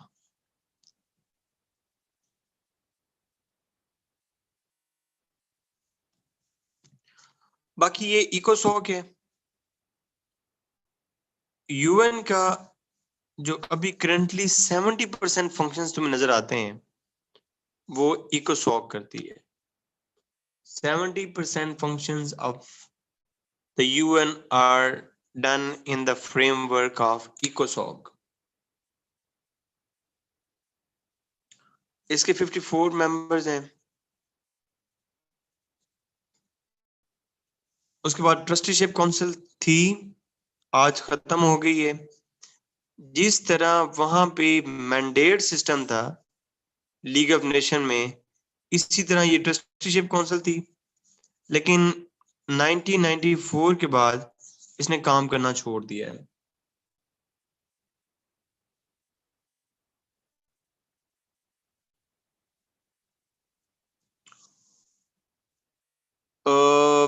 इसका काम इस तरह था ना, इसका काम था कि जो कंट्रीज पहले कॉलोनीज थी अब जब वो आजाद होंगी तो उनको एज ए ट्रस्ट हवाले कर दिया जाएगा वेस्टर्न कंट्रीज के, और जब उनकी इतनी कैपेसिटी हो जाएगी कि वो अपने आप को खुद रन कर सकें तो उनको आजाद कर दिया जाएगा। अब कॉलोनीज तो अब बची नहीं, तो फिर ये ट्रस्टीशिप काउंसिल को क्या करना था?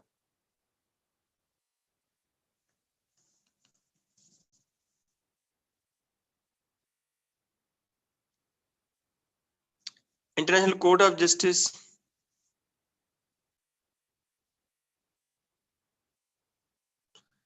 ये जुडिशियल ऑर्गन है, 15 मेंबर हैं इसके। मसला इसका भी यही है कि इसके डिसीजन भी जो है ना वो बाइंडिंग नहीं होते, और ये डोमेस्टिक अदालतों की तरह सू मोटो नहीं ले सकती। ये मुझे इसके अंदर बहुत अच्छा ओपिनियन लगता है कि इसके पास सू मोटो की अथॉरिटी होनी चाहिए।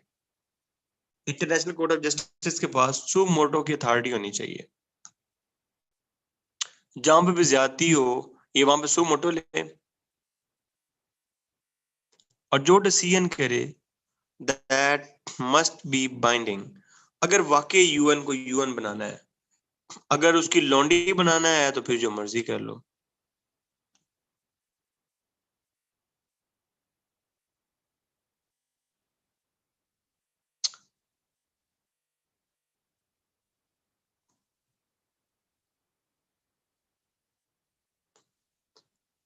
अच्छा ये चेक करो किसने रोल नंबर नहीं लिखा हुआ, तो सू मोटो बेटा वो तो अब आपने खुद ही सर्च करनी है ना यार, मतलब सू मोटो कभी नहीं पता तो फिर मुझे नहीं पता, बस फिर हमारी लड़ाई होगी है।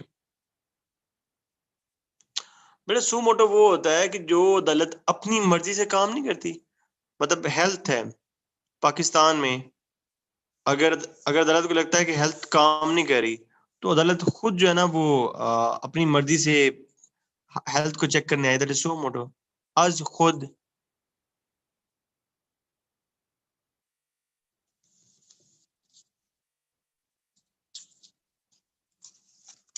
देखो सैलिश को भी पता है. Anyhow, the last branch is secretariat. ये जो ये जो ये जो होता है ना सिक्योरिटी काउंसिल का सेक्रेटरी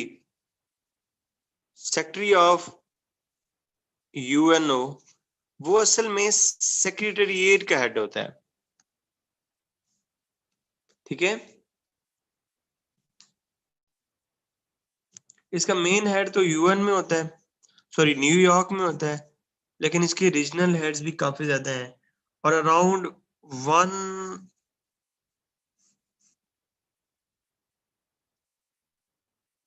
सना जो जजेस हैं वो जो है ना वो 15 जजेस होते हैं. ठीक है, और उनकी जो टर्म होती है वो 9 इयर्स होती है और ये रैंडमली मतलब कभी मतलब कंट्रीज के मतलब मुख्तलिफ कंट्रीज होते हैं 15 जजेस और रैंडमली सेलेक्ट होते रहते हैं कि मतलब कभी इस कंट्री से कभी इस कंट्री से कभी इस कंट्री से.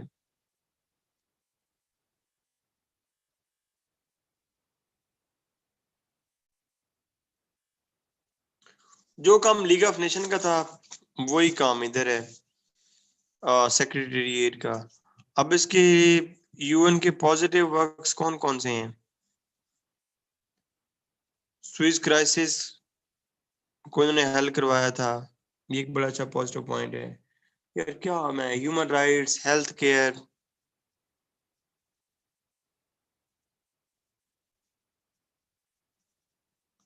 एम्प्लॉयज एम्प्लॉयज सेक्रेटरीट के अंदर.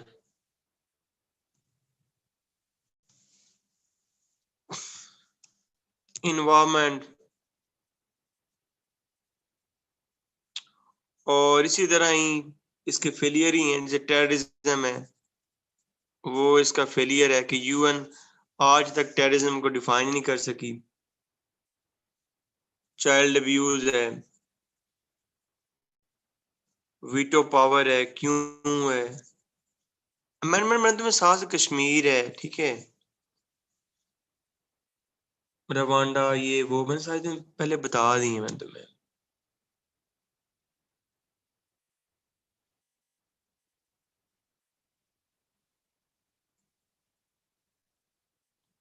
अब एक चीज जो इम्पोर्टेंट है वो मैं तुम्हें करवाता हूँ जो समझने वाली है, और ये तुम्हें समझ आ गई ना तो तुम्हें बाकी सारी ऑर्गेनाइजेशन जो रीजनल ऑर्गेनाइजेशन है वो समझ आ जाएंगी. एक हमने इंटरनेशनल की, एक हमने रीजनल की. तो हम यूरोपियन यूनियन ना एक रीजनल ऑर्गेनाइजेशन को करते हैं. यूरोपियन यूनियन भी जैसे आजकल आपको लगती है ना, ऐसे नहीं थी. ये European union with the passage of time develop हुई है. मतलब अगर आप इसी यूरोपियन यूनियन को जब ये स्टार्ट हो रही है 1948 में देखते हैं तो यूरोपियन यूनियन को बनाने के अंदर यूएस का बहुत ज्यादा रोल था. सुहेल ये आपका थीसिस है, अगर ऐसे के अंदर आता है तो ये आपका थीसिस है.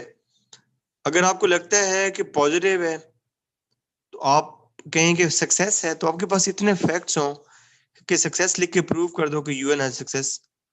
अगर आपको लगता है कि यूएन फेलियर है तो आपके पास इतने पॉइंट्स हों कि आप उसको फेलियर कर दो तो वो भी ठीक है. लोगों ने सक्सेस करके भी पास हुए हैं, लोग फेल करके भी पास हुए हैं. तो इट्स योर थीसिस, आप उसको कैसे प्रूव करते हो.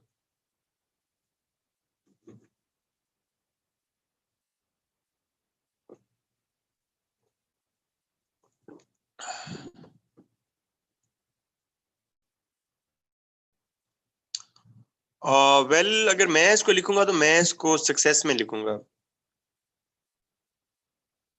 And I have enough things to prove it.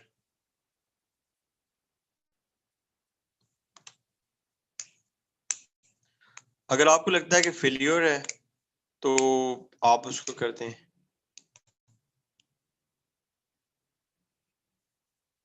यार मैं इसको डिवाइड करूंगा, मतलब इकोनॉमिक, ये एक अच्छा तरीका तो बता रहा हूँ ब्रेनस्टॉर्मिंग का. Social, political and religious heads में। तो फिर इकोनॉमिक में मैं उसके पॉजिटिव पॉइंट्स लिखूंगा, सोशल में पॉजिटिव पॉइंट्स लिखूंगा, पॉलिटिकल में एंड रिलीजियस में, हर किसी में 5-5 पॉइंट्स लिख दूंगा, ठीक है। और ये 20 पॉइंट्स बन जाएंगे मेरे, 20 पैराग्राफ बन जाएंगे, एक पैराग्राफ इंट्रोडक्शन का, एक पैराग्राफ कंक्लूजन का, तो 22 पैराग्राफ का मेरा ऐसे बन जाएगा।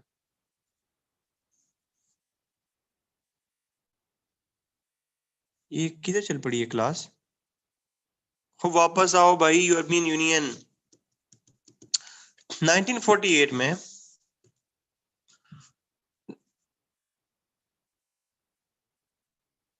यार सुहेल, मैं यही तो कह रहा हूँ कि भाई आपका अपना है, आप उसको जिसको जिस मर्जी करें, जोन से पॉइंट्स आपके ज्यादा माइंड में हैं, जिस तरह की आपने ज्यादा तैयारी की है उसे प्रूव कर दो। 1948 में जब यूएस ने मार्शल प्लान दिया, तो इस मार्शल प्लान के अंदर यूएस की कोशिश थी कि यूरोप आपस में इंटीग्रेट हो जाए, क्योंकि यूरोप की इंटीग्रेशन में यूएस का बहुत बड़ा काम हो जाना था। बिकॉज जितना ज्यादा यूरोप इंटीग्रेट होना था, उतना ही ज्यादा यूरोप यूएसएसआर के अगेंस्ट स्ट्रांग होना था, और जितना यूरोप इंटीग्रेट होके यूएसएसआर के अगेंस्ट स्ट्रांग होना था, उतना ही यूएसएसआर ने डाउन होना था। So under Marshall plan in 1948, first step was taken to make OEEC, Organization of European Economic Cooperation। उसके बाद ऐसा नहीं हुआ कि यकदम ही उन्होंने यूरोपियन यूनियन बना ली, नहीं, with the passage of time चीजें डेवलप की। मतलब उनका जो पहला एग्रीमेंट हुआ उसके बाद, वो सिर्फ और सिर्फ दो चीजों पे हुआ, एक कोल पे और एक स्टील पे। उन्होंने कहा कि इन दो चीजों में हम आपस में फ्री ट्रेड करेंगे, और इसमें सिर्फ 6 कंट्रीज हैं, अभी सारे कंट्रीज भी नहीं है, ओनली 6 कंट्रीज। और उन्होंने एक ऑर्गेनाइजेशन बनाई, उसको कहते हैं ECSC, European coal and steel community. European coal and steel community. उसके बाद 1957 में उन्होंने जो उनके एटॉमिक एंड न्यूक्लियर रिसोर्सेज थे उसके लिए भी इकट्ठे हुए, और एक नई ऑर्गेनाइजेशन बनाई, दैट इज यूराटॉम। मतलब ये यूरोपियन का जो है ना वो एटॉमिक बॉम्ब होगा। और प्रॉपर फर्स्ट टाइम एक इकोनॉमिक कम्युनिटी क्रिएट की, EEC, यूरोपियन इकोनॉमिक कम्युनिटी।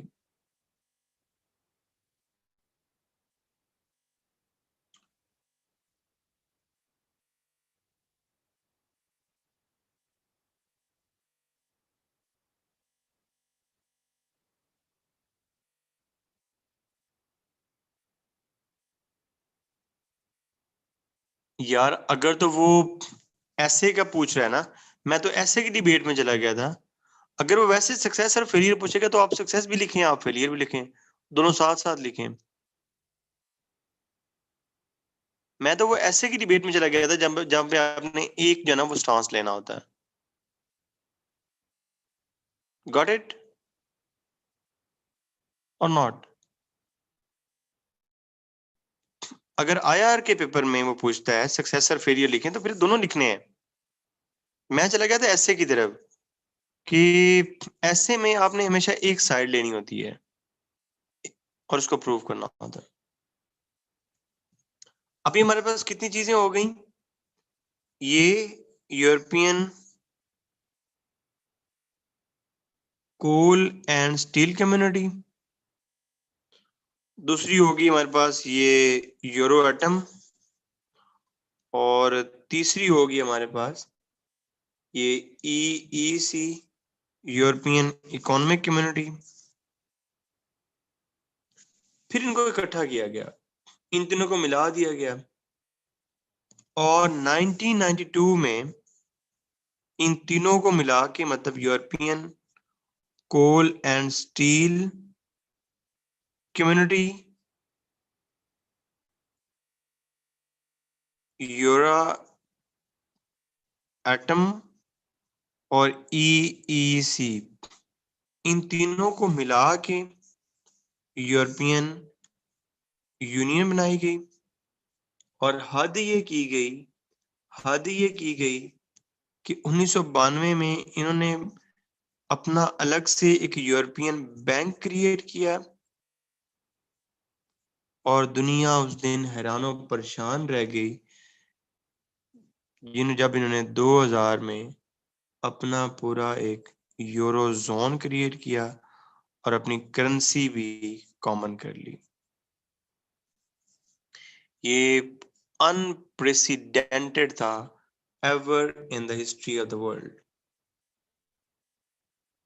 अच्छा, अब बाकी सारी डिबेट आप खुद भी कर सकते हो, मैं बस एक चीज की तरफ तुम्हें लेके आना चाहता हूँ और उस एक चीज को माइंड में रख के ना तुम सारी बाकी रीजनल ऑर्गेनाइजेशन की डिबेट कर सकते हो। मैं तुम्हें ये बताना चाहता हूँ कि ये सक्सेसफुल क्यों रही, Why European Union was successful?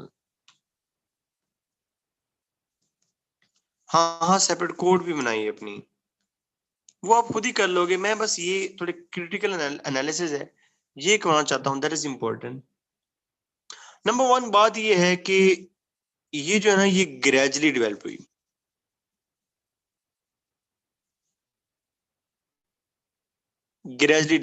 हुई, मतलब कोल एंड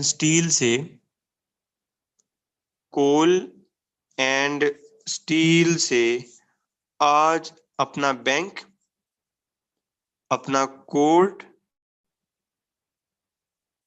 और अपनी यूरोपियन पार्लियामेंट बनाई। सार की तरह नहीं कि एक ही दम में सारे काम जो ना वो इकट्ठे ही करने हैं, हौले हौले कुछ मनवाया।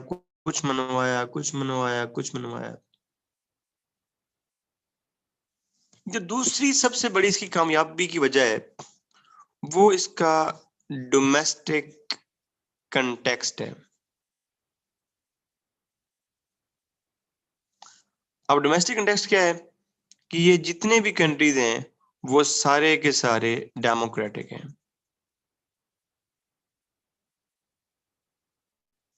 और आपको पता है कि हमारा कभी मार्शल लॉ लगता रहा है, कभी डेमोक्रेसी आती रही है, कभी मार्शल लॉ लगता रहा है, कभी डेमोक्रेसी आती रही है।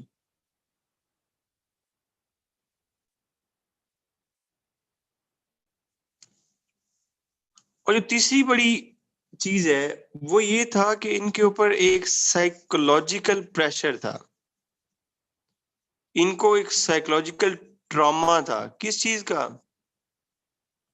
वर्ल्ड वॉर 2 का। उस चीज ने इनको पुश किया कि नहीं यार बस अब बहुत लड़ाई हो गई है, अब करोड़ों बंदे मार लिए हैं, अब बस अब इकट्ठे आना है। ट्रॉमा तो खैर हमें भी थे, लेकिन हम जरा जवान मर्द कौम है, लेकिन जवान मर्द कौम नहीं है। हमारी लड़ाइयां 17 दिन की हुई हैं, लड़ाइयां होती है ना 4 साल की, और 1 करोड़ इधर से मरता, 1 करोड़ उधर से मरता, समझ लगती कि यार लड़ाई हुई है। 17 दिन की कौन सी लड़ाई है? कहाँ 17, कहाँ 4 साल, कहाँ सैकड़ों और कहाँ करोड़ों।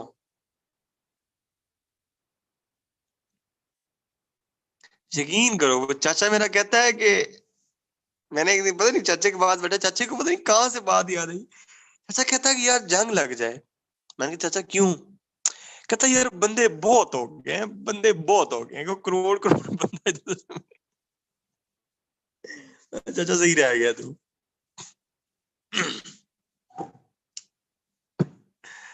अच्छा, एनी आओ, और मजाक कर रहा हूँ सैरिश खान, पता नहीं यकदम तुम्हें क्या क्या हो जाता है। फोर्थ थिंग वो ये थी कि with the passage of time इनके सिक्योरिटी इश्यूज भी इन्होंने इंटीग्रेटेड होकर अपने एड्रेस किए।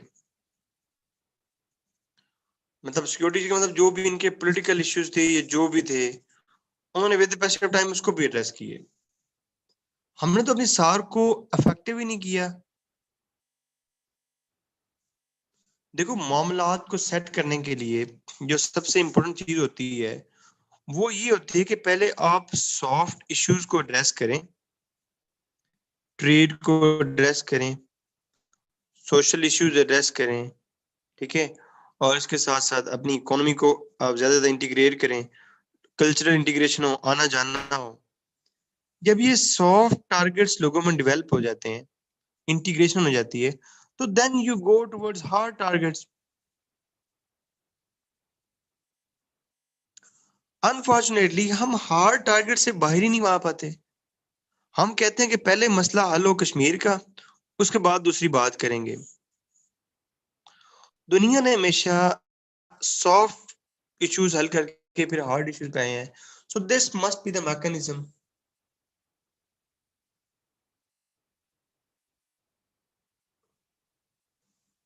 और ये थोड़ी सी एक डिफरेंट बात है in the context of European union कि इसको शुरू से ही यूएस की सपोर्ट हासिल थी।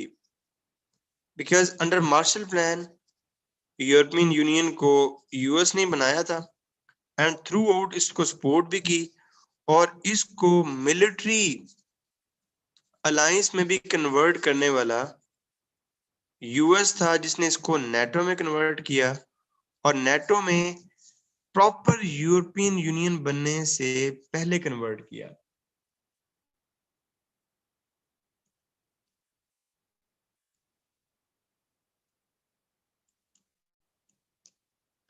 और एक इनके इकट्ठे होने की जो सबसे बड़ी वजह थी वो कम्युनिज्म भी थी। They were all afraid from communism.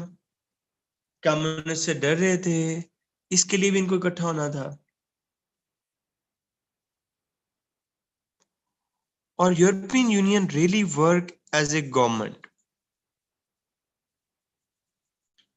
कि इसकी गवर्नमेंट के अंदर, इसकी गवर्नमेंट के अंदर लेजिस्लेचर भी थी, है बल्कि पार्लियामेंट अलग से है, एग्जेक्टिव भी है, और जुडिशरी भी है। बिल्कुल स्मूथ फंक्शनिंग थी।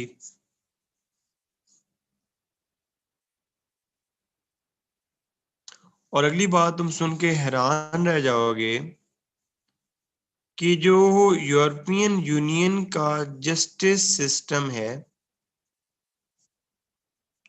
वो इनके डोमेस्टिक जस्टिस सिस्टम से पहले आता है। ये हुई ना बात। हायर कोर्ट ये कंसीडर की जाती है, ना कि स्टेट कोर्ट कंसीडर की जाती है।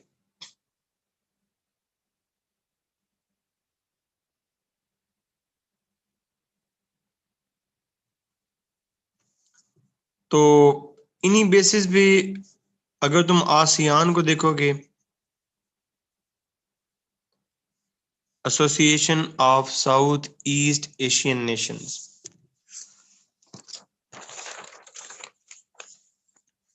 पता नहीं यार तुम लोगों को क्या मुश्किल लग रहा है, मुझे तो ये लग तो सबसे आसान है। मतलब इसमें क्या मुश्किल था? कैन यू एक्सप्लेन कि what are you finding difficult?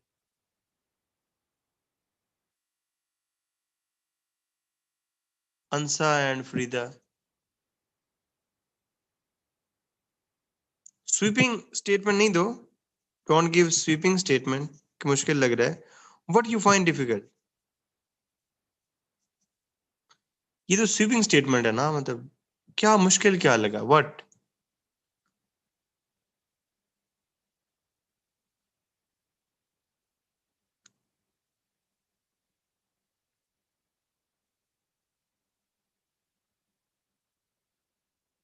बच्चे अगर आज आपकी बैकग्राउंड में थ्योरेटिकल लर्निंग अगर आपकी कंप्लीट हो गई है ना, अगर आपने वो सारे लेक्चर अच्छे तरीके से रिवाइज कर लिए हुए हैं, तो उन्हीं की बेसिस पे आपने कीड़े निकालने हैं इनके।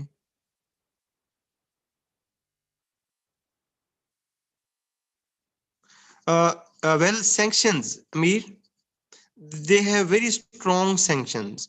If there is any violation in EU, they have very strong setup of sanctions. Because I have told you that their domestic justice system is lesser and their European Union justice system is higher. So there is strong mechanism of sanction. और जो आपको पता है कि सबसे बड़ी sanction economic sanction होती है, तो जो भी violation होती है, there is always a sanction for it.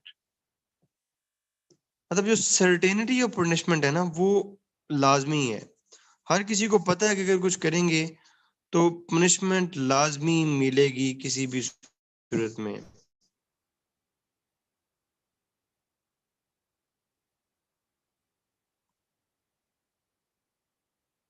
या अच्छा, अब अगली बात है, ये मैं टॉपिक तुम्हें नहीं करवा रहा, ये तुमने खुद करना है। यूरोपियन यूनियन को बेस बना के, यूरोपियन यूनियन को बेस बना के आपने दो चीजें करनी है। आपने करनी है आसियान और आपने करनी है SAARC.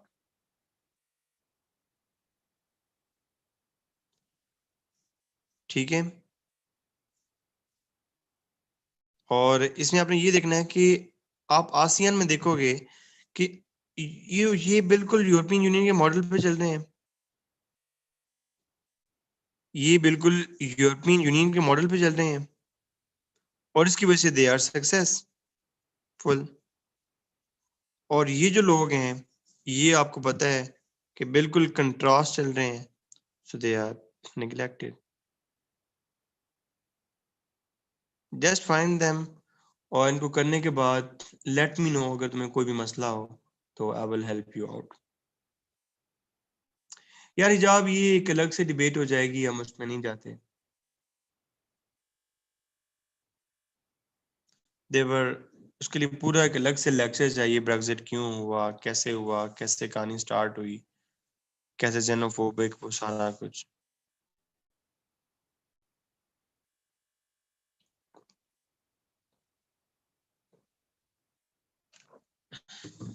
So almost the last topic,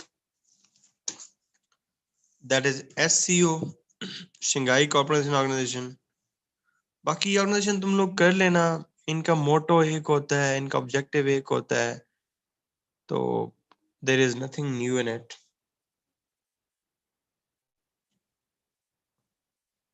हमारी जो 14th क्लास होगी कल, उसके अंदर मैं एक काम करना चाहता हूँ, that is very interesting.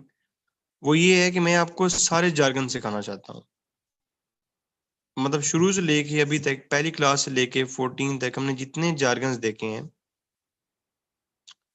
Bilal हम क्वेश्चन देखेंगे, वो सारे के सारे हम जार्गन देखेंगे, ताकि जार्गन तुम्हारे जब ज़हन में आ जाएंगे, तुम्हें सारे समझ आ जाएंगे।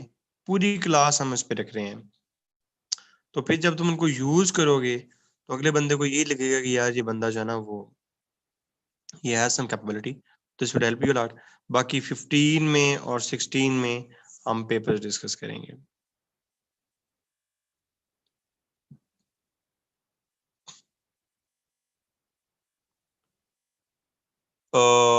बाकी रिगार्डिंग ऑर्गेनाइजेशंस, तो ये जो 4-5 चीजें थी, ये मुझे समझ लगी पढ़ाने वाली। बाकी मैंने सारा रीड किया उन लोगों को, ऑर्गेनाइजेशन को सारी, तो मुझे उनमें कुछ पढ़ाने वाला नहीं मिला। Like I did not find anything कि जिसको मैं पढ़ाऊं। पढ़ाना फॉर द सेक ऑफ पढ़ाना मुझे वो अच्छा नहीं लगा। एमसीक्यूज ये है कि आप पास्ट पेपर्स की जितने भी एमसीक्यू है ना, वो CSS की एक वेबसाइट है ना, वो वाली। रिदा मुझे ये नहीं समझ आती कि अप्रोचेस टू पीस कौन कौन सी, डिप्लोमेसी है हमने पढ़ ली है, आई लॉ है वो बताओ, मैं कल करवा दूंगा। और अप्रोचेस टू पीस कौन सी हैं, सारी तो कर ली हैं। वेपन्स ऑफ मास डिस्ट्रक्शन है, उसको और कितना करना है, मतलब उसमें और क्या करना है वेपन्स ऑफ मास डिस्ट्रक्शन में?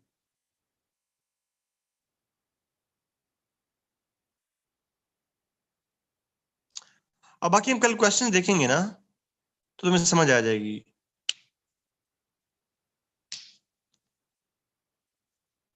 मुझे नहीं समझ नहीं आती कि उसके ऊपर हम क्या बात करेंगे। मलिका, लेट मी नो। छोड़नी कोई भी नहीं है, छोड़नी कोई भी नहीं है। जैसे अब ये देखो ना, कुछ ऑर्गेनाइजेशंस है ना, जैसे नेफ्टा है, तो तुम उसको डिटेल में कभी भी ना करना, कोई जरूरत नहीं है, ठीक है। जैसे ईसीओ है, इसको डिटेल में नहीं करनी। तो कॉमन सेंस भी तो होती है ना कि यार ये कभी पूछी नहीं उसने, इसकी जरूरत ही नहीं है, कभी तुमने इसको देखा ही नहीं है।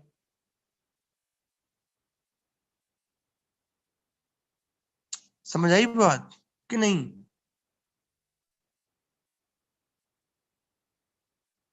पैलेस्टाइन इशू है, कमजोर हो गया, खत्म हो गया, कोई बात ही नहीं करता अब उसके ऊपर, कभी क्वेश्चन में आता ही नहीं है पेपर में।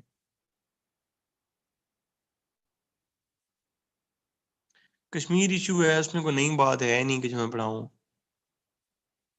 कब हार्ट हुआ है बिलाल?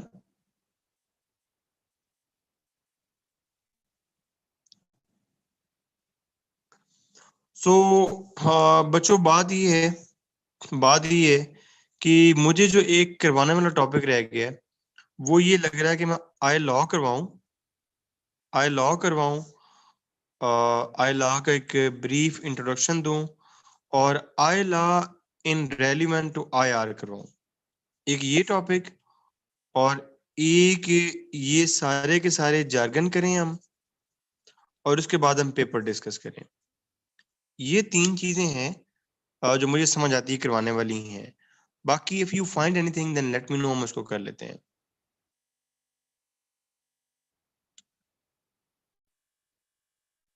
फैजान एंड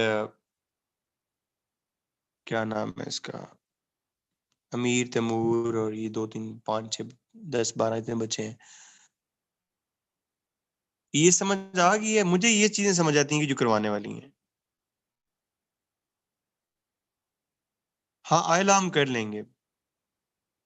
ईयू की फॉरेन पॉलिसी वही है कि जो पढ़ोगे तो समझ आ जाएगी, इसमें कोई नई बात नहीं है।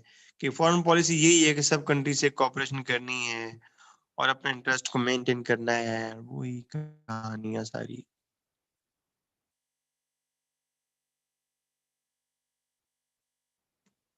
एमसीक्यूज मैंने तुम्हें बता दिया है कि पास पेपर के एमसीक्यू कर लोगे ना तो that would be more than enough.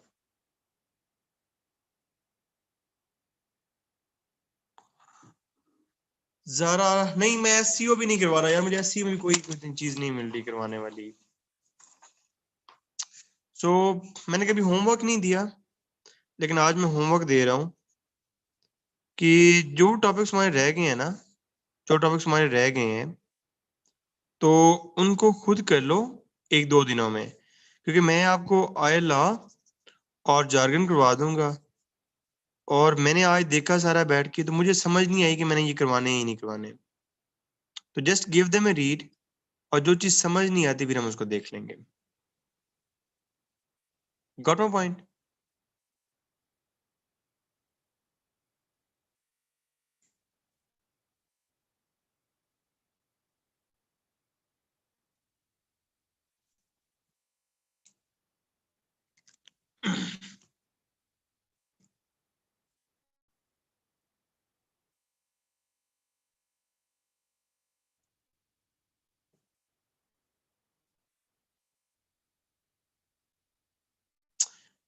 या we are living here,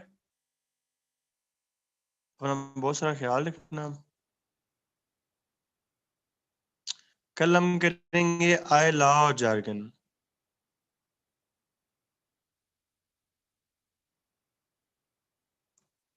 Allah Hafiz.